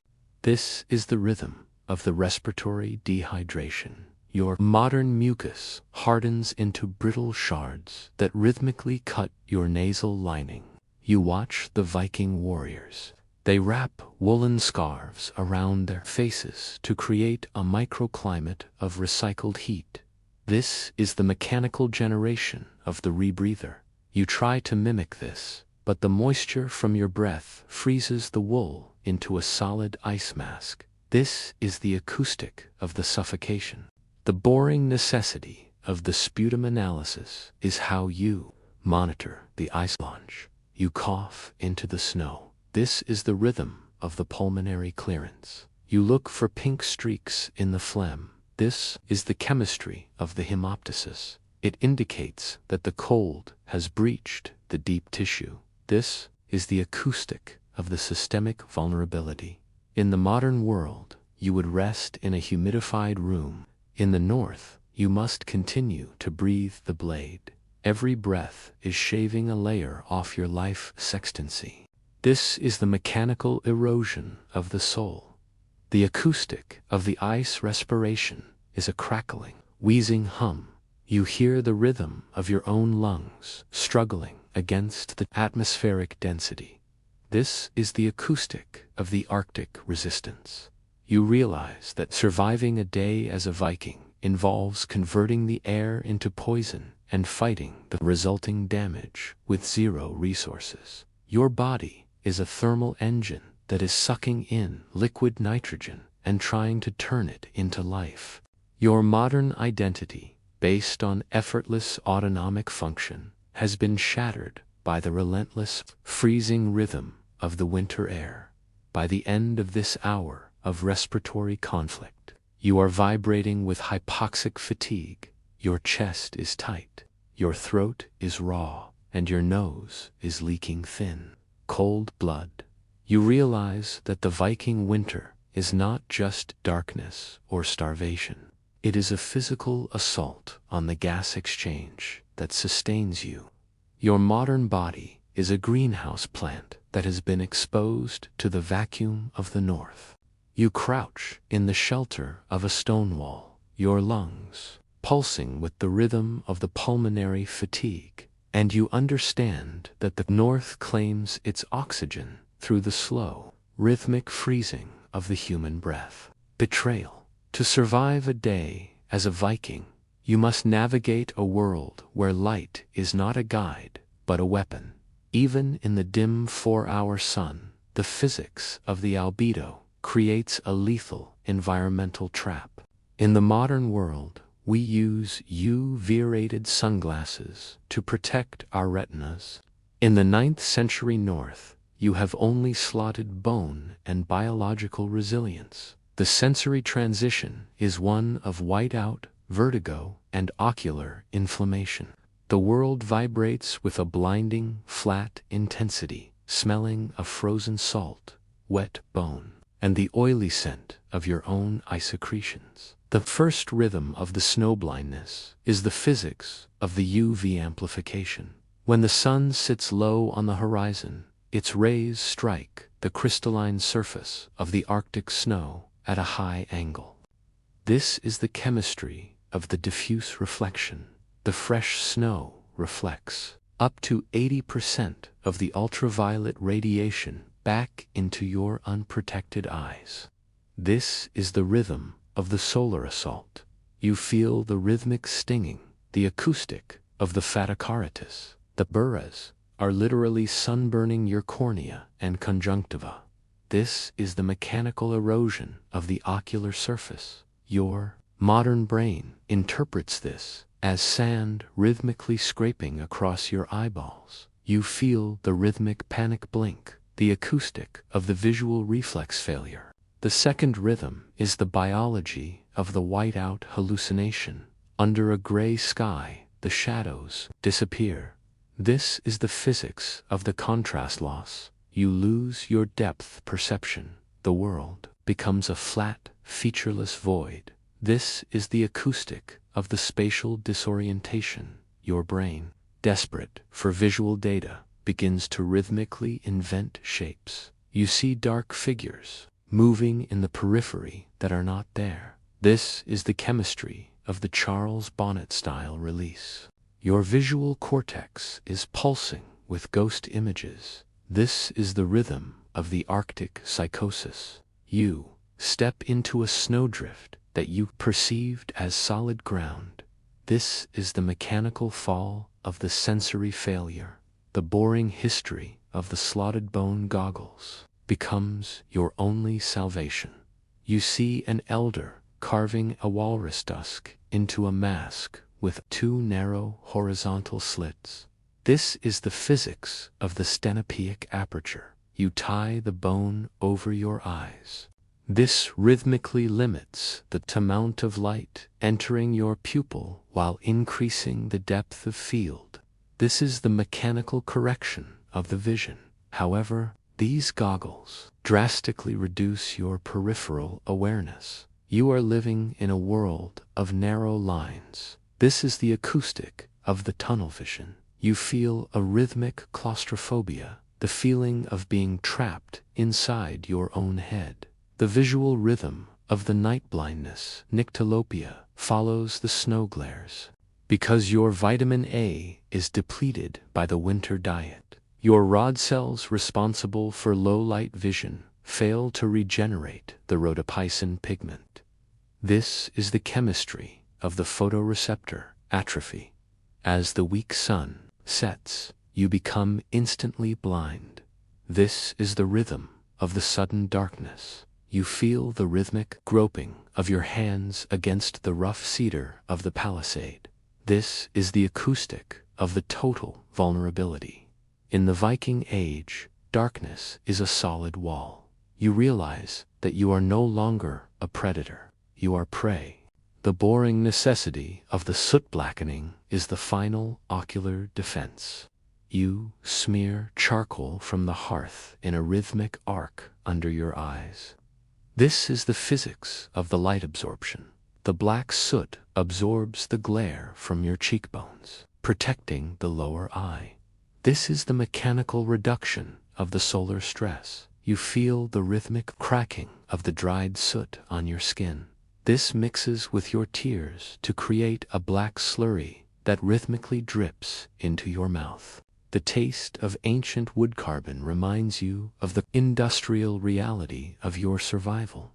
The acoustic of the chromatic death is a muted, hollow hum. You hear the rhythm of the silent snow falling. This is the acoustic of the sensory isolation. You realize that surviving a day as a Viking involves enduring a world that slowly erases its own dimensions. Your eyes are no longer windows to the soul. They are wounded membranes struggling to process a hostile spectrum. Your modern identity, based on visual certainty and color, has been drowned by the relentless white rhythm of the Arctic desert. By the end of this hour of optical conflict, you are vibrating with sensory exhaustion. Your head aches from the goggle pressure, and your retinas are pulsing with residual glares. You realize that the Viking winter is not just darkness or cold. It is a surgical removal of the visual world. Your modern body is a camera that has been overexposed and then left in the dark. You collapse into the rushes of the longhouse, your eyes closed but pulsing with the rhythm of the ocular fatigue. And you understand that the North claims its people through the slow, rhythmic blinding of the vision. To understand why you would not survive a day as a Viking, you must eventually confront the material finality of the culture, the burial mound. In the modern world, death is sanitized, hidden behind steel vaults and concrete liners. In the 9th century North, a grave is a biological and chemical reactor designed to bridge the world of the living and the dead. You are standing at the edge of a freshly dug pit in a ship burial site like Oseberg or Gokstad. The sensory transition is one of soil compression and anaerobic putrefaction. The air inside the pit is heavy, smelling of cold clay, damp oak, lanolin grease, and the oily heavy scent of post-mortem gases. The first rhythm of the burial is the physics of the lithostatic pressure. When a Viking chieftain is interred within a burial ship, the structure is not left open. It is rhythmically buried under tons of blue clay and turf. This is the boring history of the mound construction. This blue clay acts as a hermetic seal, excluding oxygen and water. This is the chemistry of the preservation trap. You feel the rhythmic shudder of the earth as the slabs of turf are stacked. This is the acoustic of the structural compression. The ship's hull creaks under the weight. This pressure rhythmically forces the air out of the wood fibers. This is the mechanical generation of the anaerobic environment. Your modern brain rebels at the thought of being crushed by the geological weight of the earth. The second rhythm is the biology of the corpse wax adiposer formation. In the oxygen-deprived environment of the clay mound, the normal decomposition stops. This is the chemistry of the anaerobic fermentation. The bacteria rhythmically convert the body's fats into a hard, gray-white substance called adapocere. This is the physics of the saponification. The Viking body does not turn to dust. it turns to soap. This is the rhythm of the eternal stasis. You feel a rhythmic coldness in the air near the grave goods. This is the acoustic of the biological persistence. The body will remain in this state for centuries, a chemical ghost trapped in the clay. This is the mechanical victory of the necrogeography. The boring necessity of the grave good placement is a kinetic ritual. You see the mourners rhythmically lowering iron kettles, wooden chests, and stone weights into the chamber. This is the physics of the material displacement. Each object carries the chemistry of the life it represented. The iron will rhythmically rust, leaching metallic oxides into the soil. This is the acoustic of the mineral exchange. The wood will rhythmically decay, releasing humic acids. You are watching the deconstruction of a life into its chemical components. This is the rhythm of the material entropy. Your modern identity, based on digital legacy, has no counterpart in this heavy, tangible void. The visual rhythm of the sacrificial deposition is violent. You see a horse and a dog being rhythmically slaughtered to accompany the dead. This is the physics of the biological sacrifice. The blood rhythmically soaks into the oak planking of the ship. This is the chemistry of the hemoglobin stain. As the animals decompose, they release nutrients that trigger a rhythmic microbial bloom in the soil. This is the acoustic of the scavenger activity, even in the darkness of the mound. Life is rhythmically consuming the dead. You feel a rhythmic gag reflex, the acoustic of the mortality shock. The boring history of the chipcutter hogbrat follows the ceiling. Decades later, grave robbers will rhythmically stack their way into the mound. This is the mechanical breach of the sanctity. They search for the iron and silver. This is the physics of the material recovery. You feel the rhythmic vibration of the axe hitting the oak lids. This is the acoustic of the ancestral theft. The air rushes into the chamber, triggering a sudden chemical oxidation. The preserved artifacts rhythmically crumble into dust upon contact with the modern world. This is the rhythm of the temporal fragility. The acoustic of the burial mound is a dull, pressurized hum. You hear the rhythm of the deep earth settling. This is the acoustic of the geological time. You realize that surviving a day as a Viking involves understanding that your life is just a brief chemical pulse between the forge and the mound. Your body is a material investment in the earth. Your modern identity, based on individual longevity, has been erased by the relentless, heavy rhythm of the necrogeography. By the end of this hour of grave construction, you are vibrating with existential fatigue.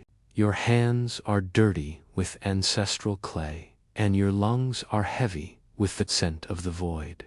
You realize that the Viking grave is not a place of peace. It is a chemical processing unit where humans are converted into soap, rust, and memory. Your modern body is a biological anomaly in a world that demands skeletal submission. You step away from the pit, your heart pulsing with the rhythm of the mortality, and you understand that the North claims its history through the slow, rhythmic burial of the self. As the blue clay seal settles over the burial ship, the biological timeline of the body shifts from active metabolism to post-mortem chemistry. To survive a day as a Viking is to understand that even in death, your frame is a chemical battlefield. In the modern world, embalming fluids arrest decay. In the 9th century grave, the body undergoes a rhythmic deconstruction dictated by soil pH and microbial density. The sensory transition is one of viscous seepage and mineral saturation. The air inside the cooling chamber smells of wet manganese, ammonia, and the bitter almond scent of hydrocyanic acid gas. The first rhythm of the taphonomy is the physics of the autolysis. Within minutes of the heart cessation, your cells begin to rhythmically self-digest. This is the chemistry of the enzyme release. Without oxygen, your cellular membranes rupture, releasing lysosomal enzymes that rhythmically liquefy your soft tissues. This is the acoustic of the internal collapse. You feel a rhythmic slumping of the organs, the physics of the structural failure. In the cold clay of the north, this process is slowed but inevitable. Your modern proteins, built on processed nutrition, degrade with a rhythmic sour fermentation that differs from the lean fish protein decay of the Vikings. The second rhythm is the biology of the tannin tanning. If the burial mound is located in peat or high-acid soil, the chemistry of the preservation becomes aggressive. This is the physics of the humic acid saturation. The peat water rhythmically infiltrates your dermis. This is the chemistry of the Maillard reaction. Your skin is rhythmically converted into leather. This is the acoustic of the chemical mummification.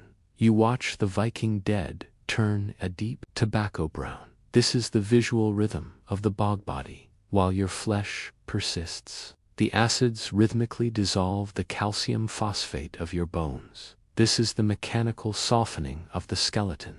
Your bones become pliable, like rubber. The boring history of the manganese blackening adds a mineral layer to your legacy. As groundwater rhythmically pulses through the grave goods, it carries dissolved metals. This is the physics of the ion migration. Manganese and iron rhythmically precipitate onto your skeletal remains. This is the chemistry of the dendritic growth. You see black, fern-like patterns spreading across your skull. This is the acoustic of the mineral colonization. Your modern identity is being overwritten by the geological script of the earth. Your femur is no longer human. It is a mineralized artifact. The visual rhythm of the textile impression is a forensic miracle. Because the body was wrapped in wadmel wool, the decomposition fluids rhythmically react with the copper salts from bronze brooches. This is the chemistry of the mineralized fiber. The fabric rhythmically preserves its weave pattern directly into your skin or bone surface. This is the acoustic of the structural memory. You see the rhythmic grid of the 9th century loom etched into your radius. This is the mechanical record of your life context merging with your physical remains. The boring necessity of the adipocere plateau is the final chemical equilibrium. Once the fats have saponified into grave wax, the rhythm of the decay stops. This is the physics of the biological stasis. You are now a bioplastic statue, floating in the blue clay. This wax rhythmically seals the internal organs, protecting the Viking microbiome for 1,000 years. This is the acoustic of the pathogenic time capsule. The bacteria from the latrine are frozen in chemical amber. You realize that surviving a day as a Viking involves contributing to a long-term geological archive. The acoustic of the taphonomic silence is a deep, resonant thrum. You hear the rhythm of the water table rising and falling against the ship's hull. This is the acoustic of the seasonal pulse. You realize that your modern body is just a carbon input for a subterranean ecosystem. Your identity is being rhythmically distributed into the soil matrix. Your modern brain, conditioned for cremation or vaults, rebels against this total physical dissolution into the north. By the end of this hour of post-mortem analysis, you are vibrating with structural dread. You see your own skeleton turning black and brown in the clay. You realize that the Viking burial is not a memorial. It is a chemical metamorphosis. Your modern body has become a substrate for manganese and peat. You stand in the shadow of the mound, your bones aching with the rhythm of the mineral saturation. And you understand that the North claims its ancestors through the slow, rhythmic conversion of the frame into earth. While many Vikings were interred in the blue clay, others underwent the kinetic deconstruction of the funeral pyre. To survive a day as a Viking is to understand that your physical frame can be vaporized by the rhythm of the thermal displacement. In the modern world, cremation occurs in a computer-controlled retort at a constant temperature. In the 9th century North, it is an open-air thermodynamic event dictated by wind speed and wood density. The sensory transition is one of infrared radiation and calcium shattering. The air around the pyre smells of burning resin, hair char, and the sweet sickly scent of incinerating bone marrow. The first rhythm of the cremation is the physics of the thermal gradient. A pyre of dry pine and oak can reach temperatures of 800 degrees Celsius to 10 degrees Celsius. This is the chemistry of the rapid oxidation. As the heat pulses outward, it rhythmically dehydrates your soft tissues. This is the mechanical shrinkage of the flesh. Your muscles rhythmically contract due to protein denaturation. This is the acoustic of the pugilistic pose. The dead body rhythmically moves on the pyre, drawing its fists to its chest as the tendons shorten in the heat. This is the biology of the thermal spasm. Your modern brain interprets this as a ghostly resurrection. The second rhythm is the biology of the calcination fracture. Once the soft tissue is consumed, the heat attacks the hydroxyapatite of your skeleton. This is the physics of the mineral dehydration. The water, trapped within the bone matrix, rhythmically vaporizes, triggering internal pressure spikes.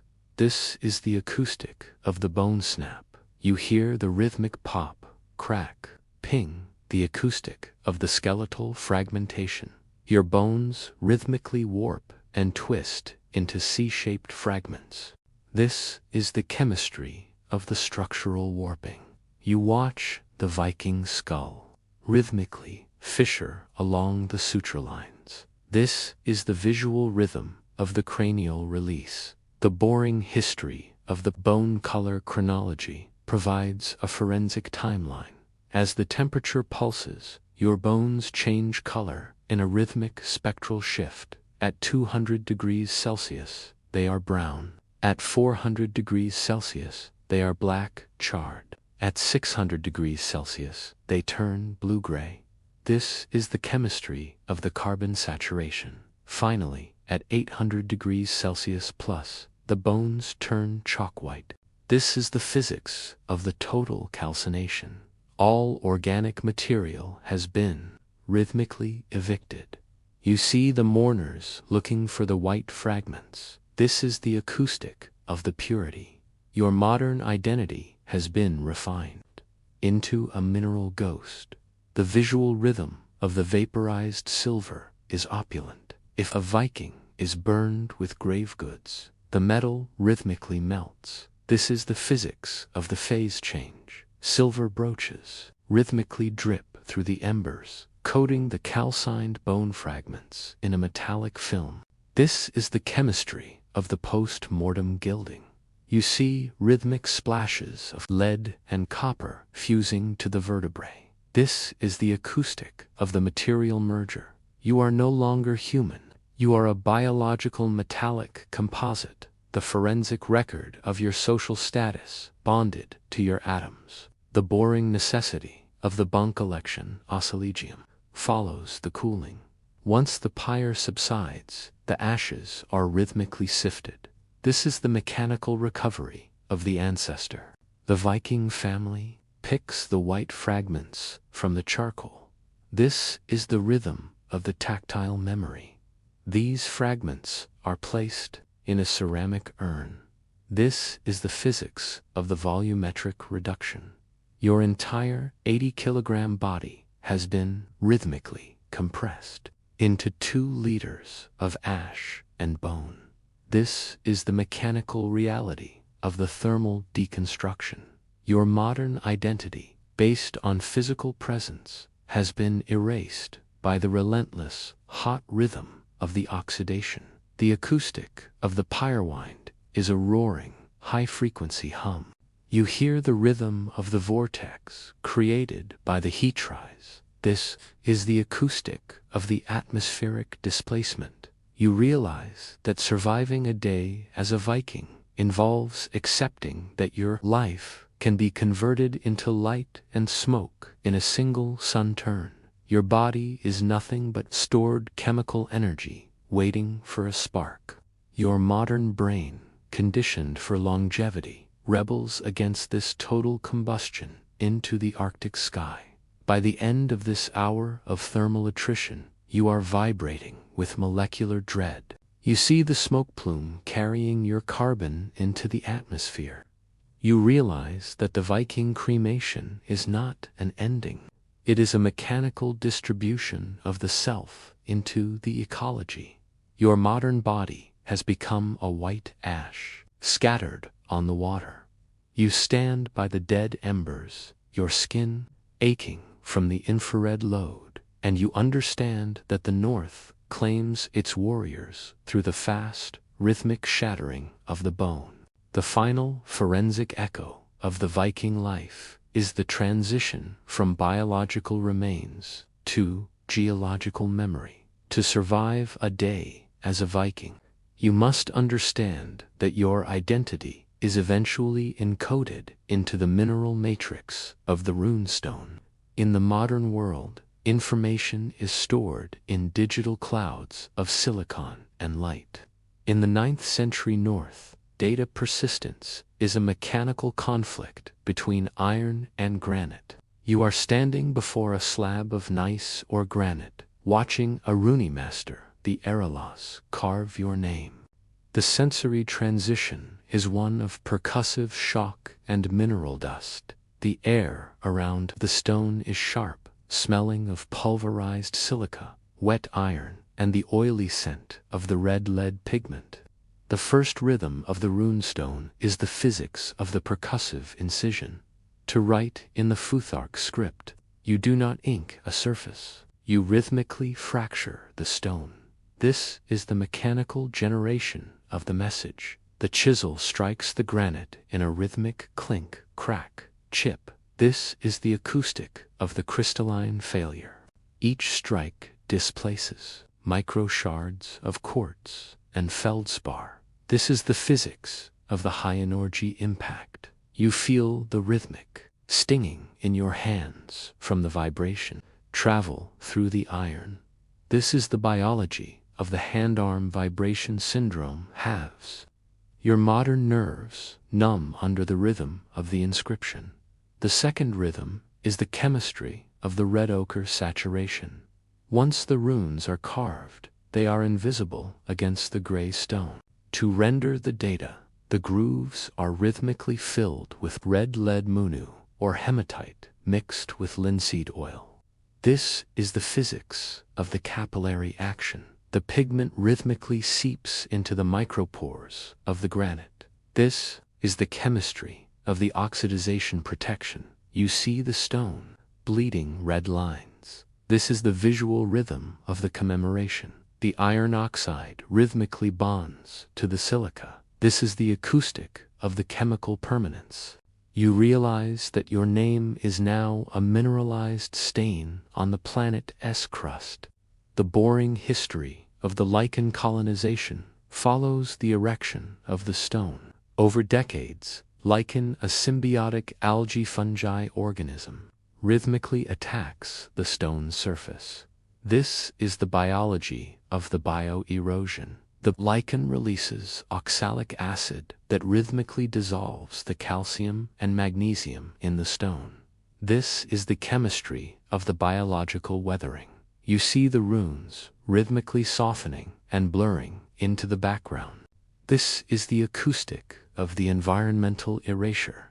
Your modern identity which expects eternal clarity, is being slowly digested by primitive biology. The visual rhythm of the freeze-thaw cycle is the final mechanical threat during the winter night. Water rhythmically enters the rune grooves and freezes. This is the physics of the volumetric expansion. The ice exerts 30,000 psi of pressure against the walls of the carving. This is the acoustic of the microspalling. The stone rhythmically flakes away, destroying the syntax of your life story. This is the rhythm of the information entropy. You understand that even granite is fragile against the relentless, cold rhythm of the north.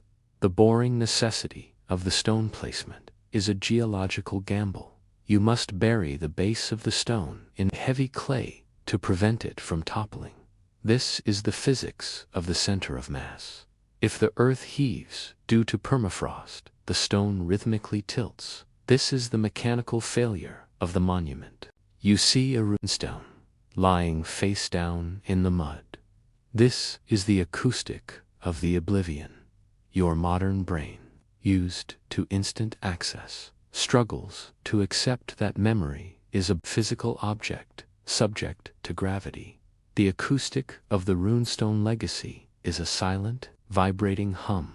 You touch the cold surface of the granite. You feel the rhythm of the earth's rotation transmitted through the stone.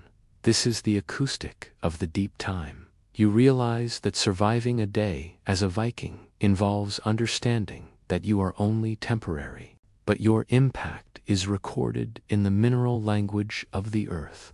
Your body may be ash or wax, but your name is a geological feature. By the end of this hour of commemorative labor, you are vibrating with geological awe. Your fingers are white with stone dust, and your ears are ringing from the chisel strikes. You realize that the Viking runestone is not a grave marker. It is a long-term data storage unit that demands the shattering of the earth for its creation. Your modern body has become a ghost, watching its own solidification into stone. You step away from the monument, your heart pulsing with the rhythm of the permanence, and you understand that the North claims its heroes through the slow, rhythmic carving of the planet. To survive a day as a Viking, you must leave the stability of the longhouse for the elastic chaos of the longship langskip. In the modern world, we understand maritime travel through rigid, steel-welded hulls that fight the water. In the 9th century North, a ship is a biological and mechanical extension of the sea.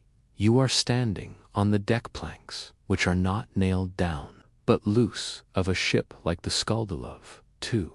The sensory transition is one of oscillating equilibrium and high-frequency vibration. The air is salt-saturated, smelling of cold spray, lanolin-coated wool, pintar, and the oily scent of oak tannins. The first rhythm of the longship is the physics of the clinker-built flex. Unlike modern, rigid boats, the Viking ship is lapstrake built, with overlapping oak planks held together by iron rivets. This is the boring history of the naval engineering. When the ship hits a North Atlantic swell, the hull does not resist the kinetic energy. It absorbs it by twisting. This is the mechanical generation of the torsion. You feel the rhythmic groan of the oak planking as the ship bends along its longitudinal axis. This is the acoustic of the hull flexion. Your modern brain, used to solid foundations, triggers a rhythmic panic pulse as the wood beneath your feet moves by up to 6 inches. This is the biology of the proprioceptive overload. The second rhythm is the biology of the vagus nerve conflict. Because the ship is rhythmically pitching front to back, rolling side to side, and heaving up and down your inner ear, the vestibular system is sending chaos signals to your brain. This is the physics of the sensory mismatch. Your eyes see the solid deck, but your inner ear feels the rhythmic acceleration. This triggers the area postrema in your medulla oblongata. This is the chemistry of the motion sickness. You feel a rhythmic nausea, the acoustic of the gastric reversal. Your modern stomach rhythmically contracts, expelling your salted herring ration into the bilge. This is the mechanical failure of the digestive stability, the boring necessity of the bailing rhythm. The ouster becomes your primary kinetic task, because the lapstrake hull is designed to leak slightly to keep the wood hydrated and swollen. Water rhythmically collects in the bilge. This is the physics of the infiltration. You must use a wooden scoop to rhythmically move the cold seawater back over the gunnel. This is the mechanical counterflow. You feel the rhythmic burning in your biceps and lower back. This is the biology of the isometric strain. The water is at 4 degrees Celsius, triggering a cold shock pulse in your hands. This is the acoustic of the numbness. Your modern fingers lose their fine motor control within 10 minutes. The visual rhythm of the mast oscillation is disorienting. You look up at the square-rigged sail made of heavy wool. The mast is stepped into a large block of oak called the curling, the old woman. This is the physics of the center of effort. As the wind pulses against the sail, the mast rhythmically sways, transferring tons of force into the hull. This is the acoustic of the structural leverage. You see the rhythmic tension in the hemp shrouds. This is the chemistry of the fiber stress. If a shroud snaps, the kinetic energy release is lethal, a mechanical whiplash that can sever a human limb. The boring history of the talagreasing follows the seawater corrosion to protect the iron rivets from oxidation. The crew rhythmically rubs animal fat into the seams. This is the chemistry of the hydrophobic barrier. You feel the rhythmic slippery film on the deck planks. This increases the mechanical risk of the slip and fall. This is the physics of the friction deficit. You are balancing on a vibrating, greased surface in a freezing gale.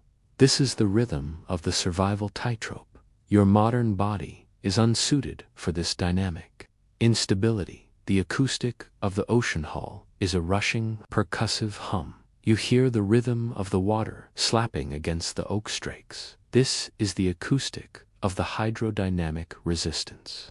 You realize that surviving a day as a Viking involves becoming a part of the ship's elasticity. You cannot fight the sea. You must rhythmically yield to it. Your body is a counterweight in a wooden machine.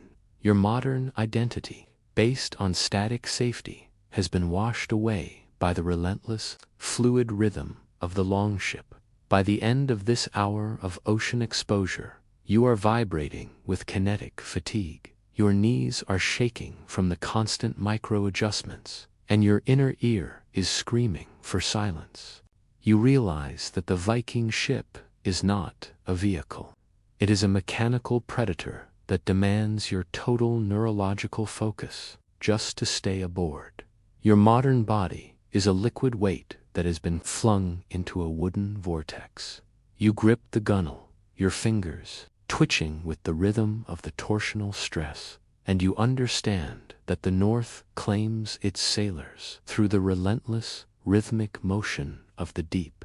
As the longship flexes against the North Atlantic swell, your biological surface becomes the front line of an osmotic siege. To survive a day as a Viking, you must endure the mechanical degradation of your integumentary system skin under the constant pulse of the sea. In the modern world, we protect our skin with Gore-Tex and barrier creams. In the 9th century North, you have only salt-encrusted wadmeal and animal grease. The sensory transition is one of corrosive friction and thermal depletion.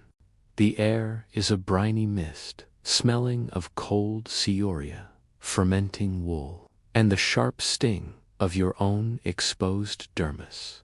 The first rhythm of the open sea exposure is the physics of the salt crystallization. As the sea spray hits your skin and evaporates in the Arctic wind, it leaves behind microscopic crystals of sodium chloride. This is the chemistry of the desiccant. These crystals rhythmically siphon moisture from your cells through osmotic pressure. This is the mechanical drying of the epidermis. Your skin hardens and cracks in a rhythmic fissure pulse. These cracks, especially on the knuckles and wrists, become entry points for pathogens. This is the acoustic of the ocular stinging. Your modern skin, softened by lotion and warm water, rhythmically splacks tears under the abrasive load of the salt dust. The second rhythm is the biology of the salt sore, the sea boil. Your woolen tunic, saturated with salt water, rhythmically grinds against your neck and armpits with every oarstroke. This is the mechanical chafing of the salt wadmal. The salt crystals act like microscopic sandpaper, rhythmically stripping away your protective acid mantle. This is the chemistry of the dermal erosion. You develop a rhythmic throbbing in your follicles, the acoustic of the folliculitis. Bacteria from the damp sheepskins infiltrate the sores. These sea boils pulsate with a sharp electric pain every time you move. This is the rhythm of the constant irritation. The boring necessity of the conductive heat loss is the final thermal threat, rhythmically conducting heat away from your core 25 times faster than dry air. This is the physics of the thermal conductivity. You are living in a state of mild, chronic hypothermia. This is the chemistry of the metabolic slowdown. You feel the rhythmic shiver, the mechanical attempt of your muscles to generate heat. This is the acoustic of the caloric burn. Your modern energies, stores rhythmically evaporate. You watch the Viking rowers. They generate metabolic heat through continuous labor, but you are stationary, rhythmically losing the fight against the cold sink of the Atlantic. The visual rhythm of the peripheral vasoconstriction is lethal. To save your heart and brain, your autonomic nervous system rhythmically clamps the blood vessels in your hands and feet. This is the physics of the blood shunting. Your fingers turn a waxy, ghostly white. This is the biology of the cold ischemia. You lose the rhythm of your fine motor skills. You can no longer grip the rope or adjust the sail. This is the mechanical failure of the appendages. Your hands become numb blocks of meat. This is the acoustic of the frostnip. You realize that you are losing yourself piece by piece to the relentless, freezing rhythm of the open sea. The boring history of the sea cramp follows the electrolyte imbalance. Because you are breathing salt air and losing potassium through cold diuresis, your muscles trigger involuntary contractions. You feel a rhythmic spasm in your quadriceps. This is the chemistry of the ion depletion. You are trapped in a cramped, wet space, the ship's planking, unable to stretch. This is the mechanical torture of the Viking voyage. Every wave impact jars your cramping muscles, triggering a rhythmic scream of neurological agony. Your modern identity, based on physical comfort, has been drowned by the relentless saline rhythm of the deck. The acoustic of the salt siege is a raspy, sizzling hum. You hear the rhythm of the salt crust cracking on your sleeves. This is the acoustic of the structural decay. You realize that surviving a day as a Viking involves accepting the chemical dissolution of your body surface. You are being cured like salt pork in a wooden barrel. Your skin is no longer a barrier. It is a wound open to the world. Your modern brain, conditioned for sterility, rebels against this total dermal failure into the brine. By the end of this hour of sea exposure, you are vibrating with thermal distress. Your neck is raw with sea boils, and your feet are numb blocks of soggy flesh. You realize that the Viking ship is not just mechanical. It is a biological meat grinder that uses salt and cold to strip the modernity from your bones. Your modern body has become a corroded anchor dragging in the wake. You grip the thwart, your hands twitching with the rhythm of the coldest chemia, and you understand that the North claims its travelers through the slow, rhythmic calcification of the senses. As the salt sores throb against your clothing, you must face the cognitive rhythm of the open sea, the navigation. To survive a day as a Viking, you must find a fixed path in a featureless liquid desert. In the modern world, we rely on the constant pulse of GPS satellites and digital magnetism. In the 9th century North, you have only the physics of the light wave and the geometry of the horizon. The sensory transition is one of optical precision and spatial calculation. The air is electrified by the sun's glare, smelling of ionized cimist, dry timber, and the ozone scent of an approaching front. The first rhythm of the navigation is the physics of the polarized sky. On the North Atlantic, the sky is often a permanent whiteout of clouds, making the sun's position invisible. To combat this visual eraser, the Vikings utilize the sunstone solstain, likely a crystal of Iceland's spar calcite. This is the chemistry of the biofringence. As the hidden sunlight passes through the atmospheric clouds, it becomes polarized. When you hold the sunstone to the sky, the crystal rhythmically splits the light into two beams. This is the mechanical detection of the solar vector. You must rotate the crystal in a rhythmic quarter turn, half turn. Stop until the two beams match in luminosity. This is the acoustic of the optical alignment. Your modern brain struggles to interpret this flicker into a coordinate. The second rhythm is the biology of the dead-reckoning measham.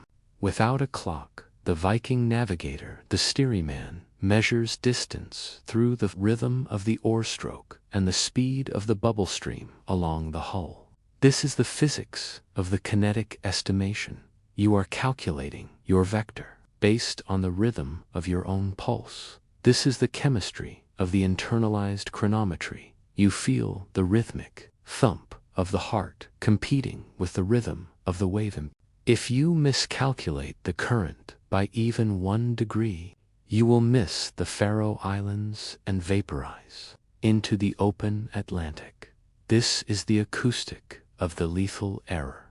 Your modern identity, built on automated certainty, triggers a rhythmic anxiety spike. As you realize you are lost in a probability cloud, the boring necessity of the sun shadow board becomes the midday ritual. You see the stryman placing a wooden disc with a central pin, the gnomon, into a bowl of water to keep it level against the ship's roll.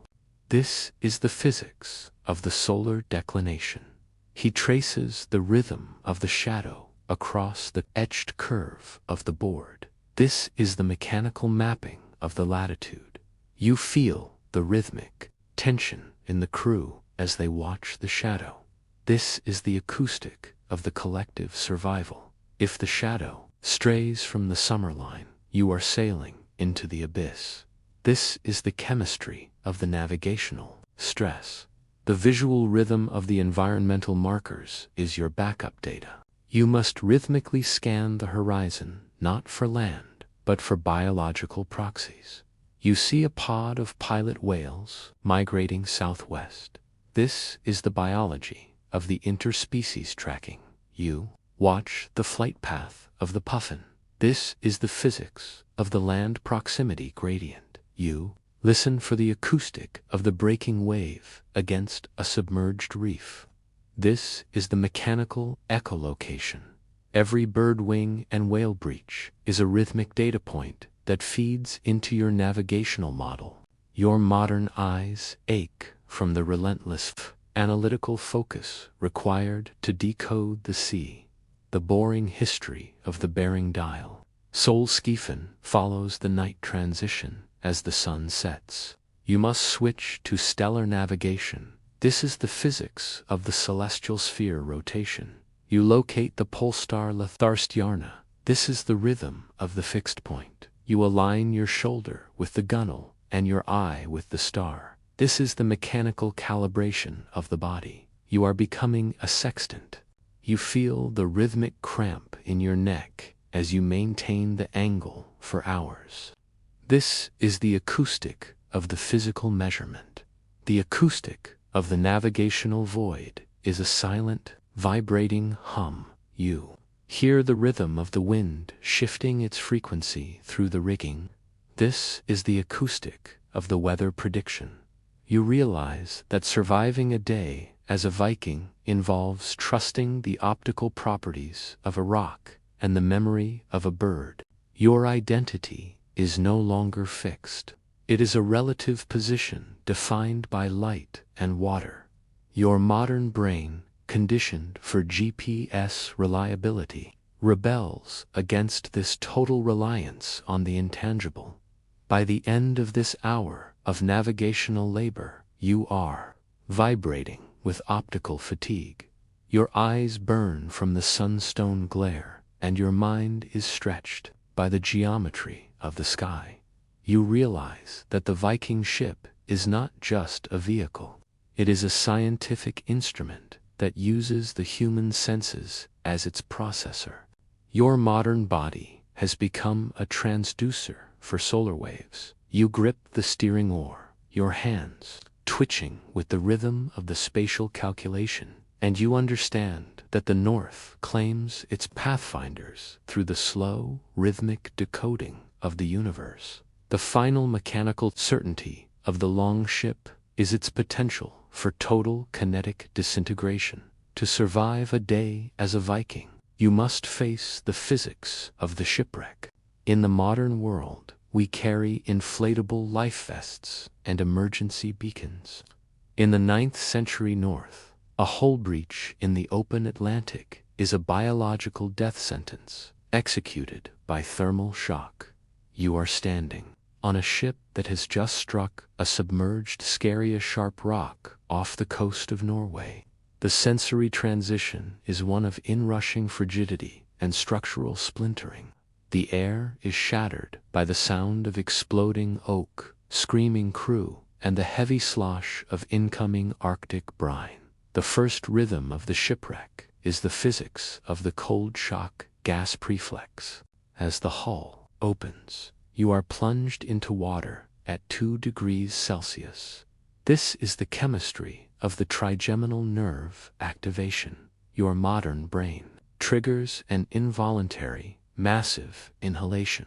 This is the mechanical failure of the respiratory control. If your face is submerged during this rhythmic gasp, you inhale 500 milliliters of salt water directly into your alveoli. This is the acoustic of the instant drowning. You feel a rhythmic seizing in your chest cavity, the physics of the laryngospasm.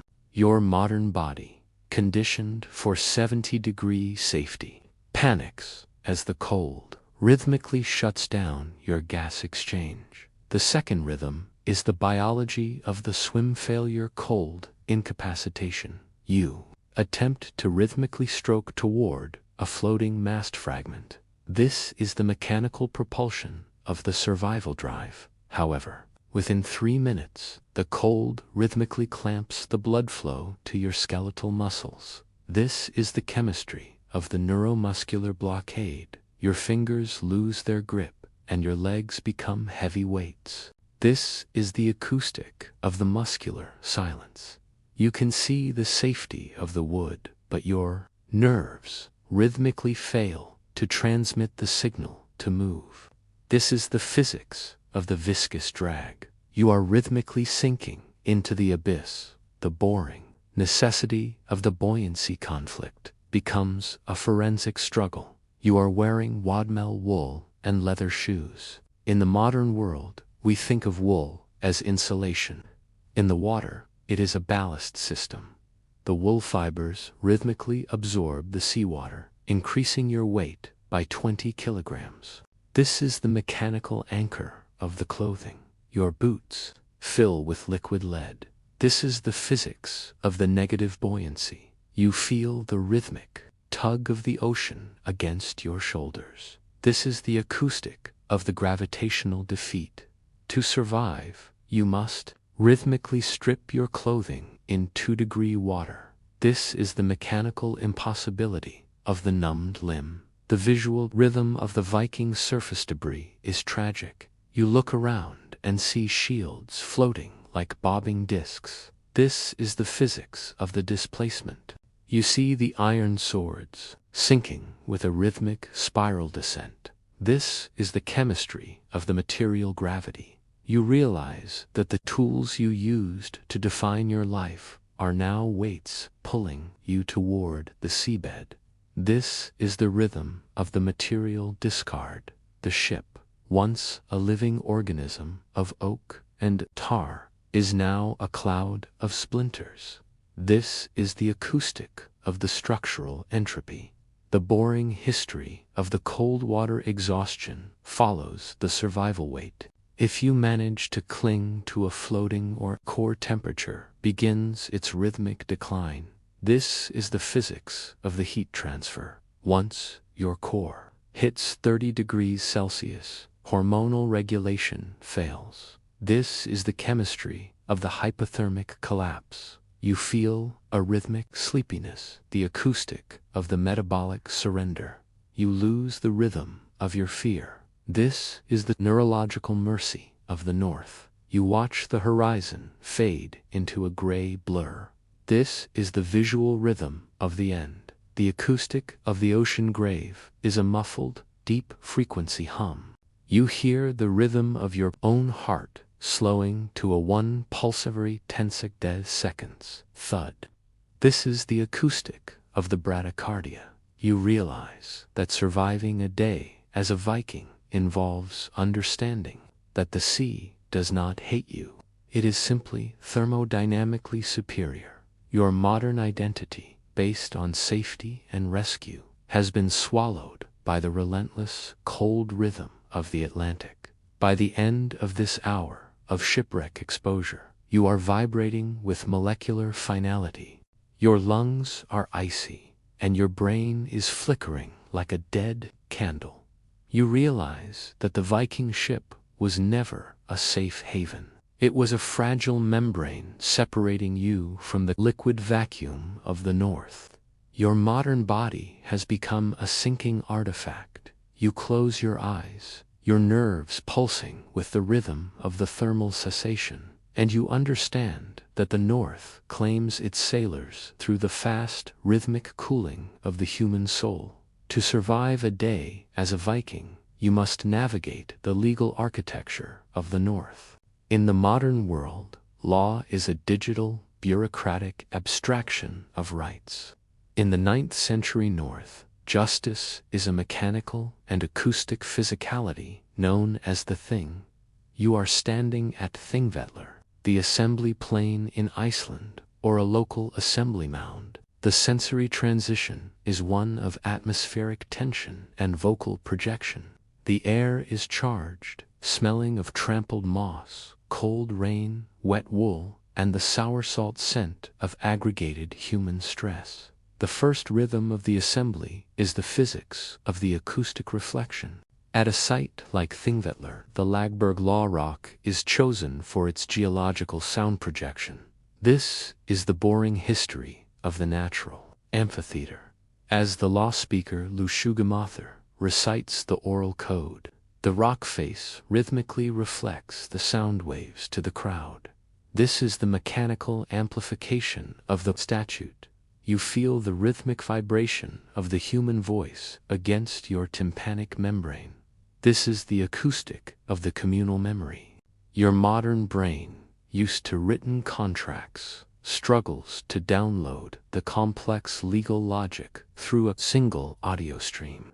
This is the neurological failure of the oral retention. The second rhythm is the biology of the collective presence. An assembly is a hide-and-seek biological event. Hundreds of Vikings are cramped into booths, temporary stone and turf shelters. This is the chemistry of the pathogenic exchange. As you stand in the circle of men, you are inhaling a microbial aerosol of tuberculosis, influenza, and staphylococcal skin shedding. This is the rhythm of the social contagion. You feel a rhythmic panic response. Calculates the viral load. This is the physics of the density stress. You are not just witnessing a trial. You are part of a communal bioreactor. The boring necessity of the rhythmic oath-taking becomes a forensic performance. You see a man grasping a silver temple ring, reddened with ox blood. This is the physics of the ritual binding.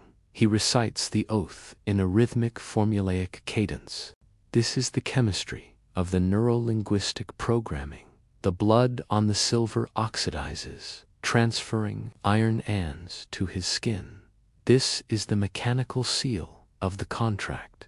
If he breaks the oath, the community rhythmically reacts with social isolating violence. This is the acoustic of the collective punishment. Your modern identity, based on individual autonomy, shudders at this total lack of privacy. The visual rhythm of the weapon-clashing Vapnatek is deafening.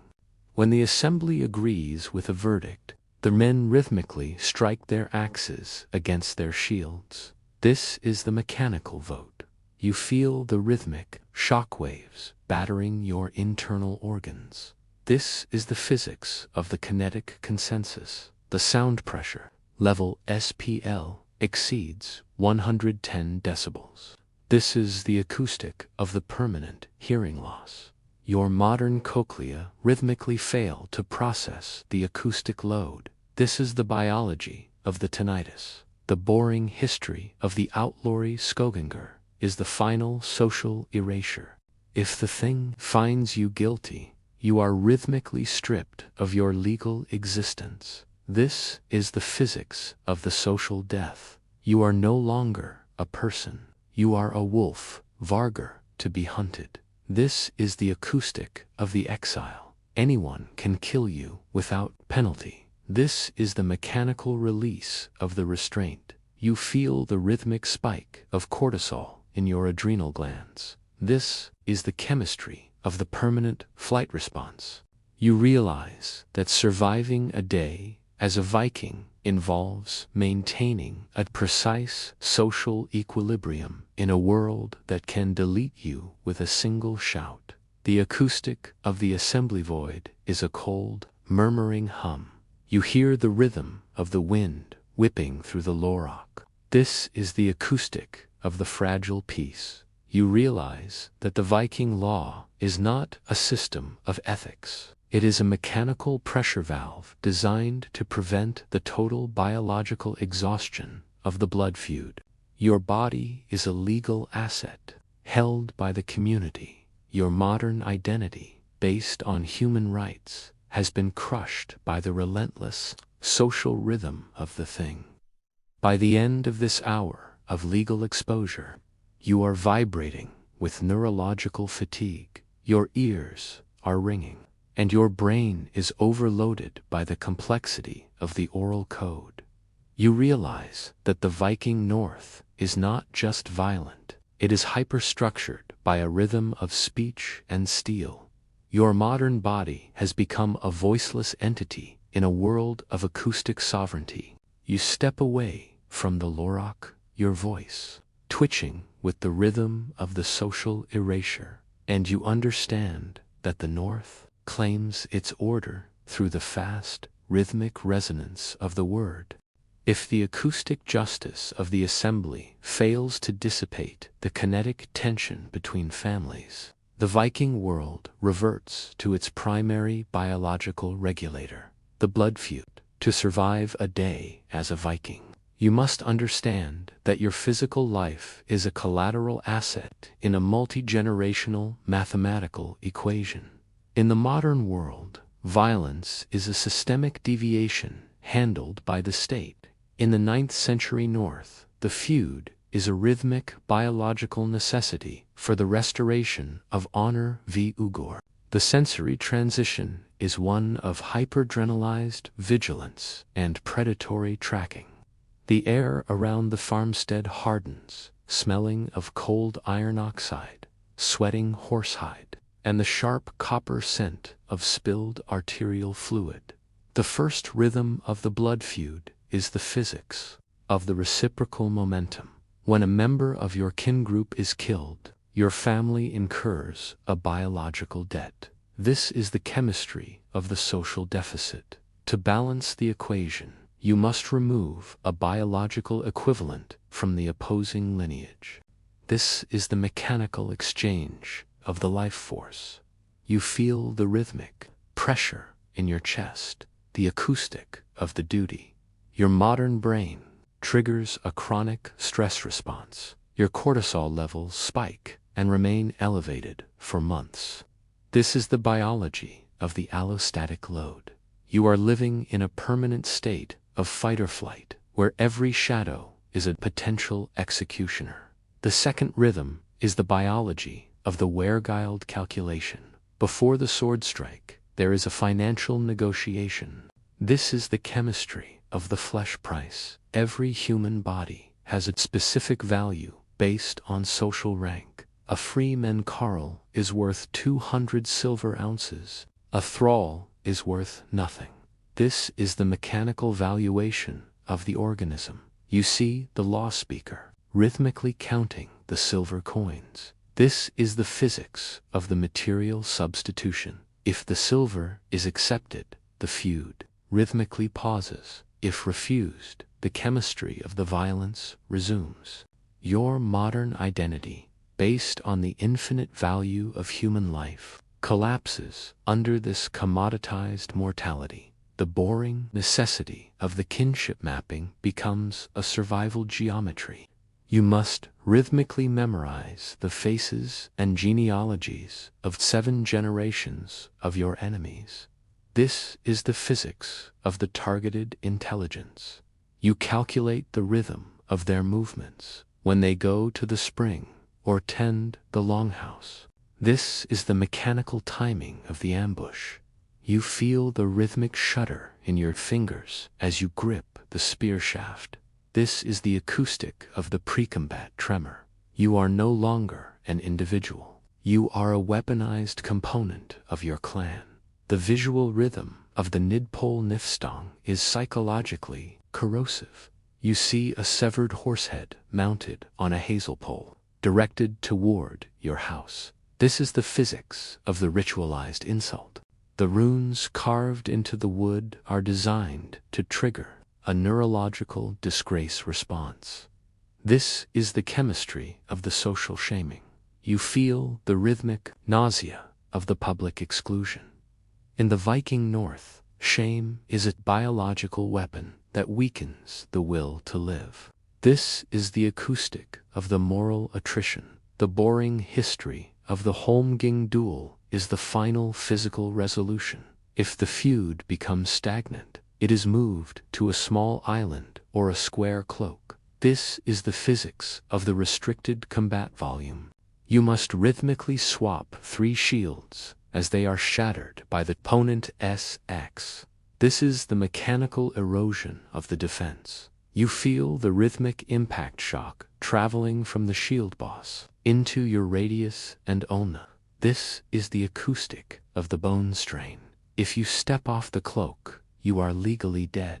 This is the rhythm of the spatial finality. The acoustic of the feud rhythm is a sharp, metallic hum. You hear the rhythm of the steel being wetted in the darkness. This is the acoustic of the imminent kinetic release. You realize that surviving a day as a Viking involves participating in a slow-motion massacre that started before you were born and will continue after you are ash.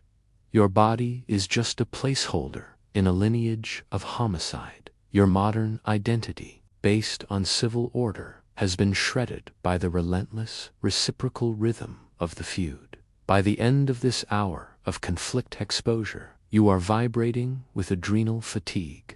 Your heart is racing, and your mind is trapped in a loop of threat assessment. You realize that the Viking social order is not peace. It is an armed truce maintained by the mechanical balance of counterstrikes. Your modern body has become a target in a world of ancestral debt. You watch the gate, your nerves pulsing with the rhythm of the ambush, and you understand that the North claims its safety through the constant, rhythmic siphoning of blood.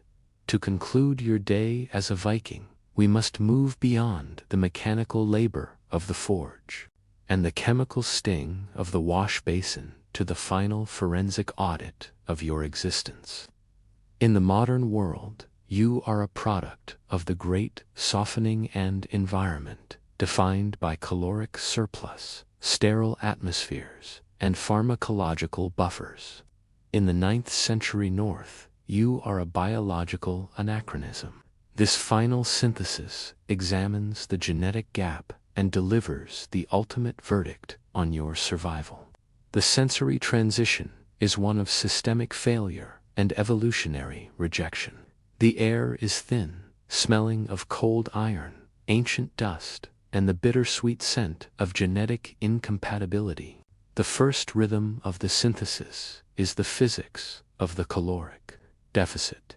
Your modern metabolism is tuned to a constant glucose supply. To perform the mechanical tasks of ores and forge, you require 5,000 to 7,000 calories per day. The Viking winter ration provides less than 2,000, mostly in the form of hard-to-digest lipids and fibrous grains. This is the chemistry of the metabolic bankruptcy. Your modern body rhythmically consumes its own lean muscle mass to maintain basal function. Within 12 hours, your cognitive clarity collapses. You are moving in a hypoglycemic fog. This is the mechanical failure of the human engine. The second rhythm is the biology of the immune naivety. You have been raised in a post-antibiotic world. Your microbiome is drained of the rhythmic diversity required to combat the 9th century pathogen load. When you share the wash bowl or inhale the animal waste dust, your modern immune system triggers a cytokine storm. This is the chemistry of the hyperinflammatory response. You are not fighting the germs. You are rhythmically destroying your own tissues in a panic reaction. This is the acoustic of the systemic shock. While the Viking child absorbs these microbes with a stoic antibody pulse, you rhythmically decompensate into sepsis, the boring necessity of the circadian. Shattering is the final neurological blow. Your modern brain is hardwired for the 24-hour light cycle of the equator, or its artificial equivalent. The Viking winter night rhythmically erases your dopamine production. This is the physics of the neurochemical drought. You sink into a catatonic depression that inhibits your will to maintain the hearth. This is the mechanical failure of the survival drive. In the North, apathy is as lethal as a sword stroke. You rhythmically cease to care about the cold, which is the acoustic of the final freezing. The visual rhythm of the skeletal attrition is permanent.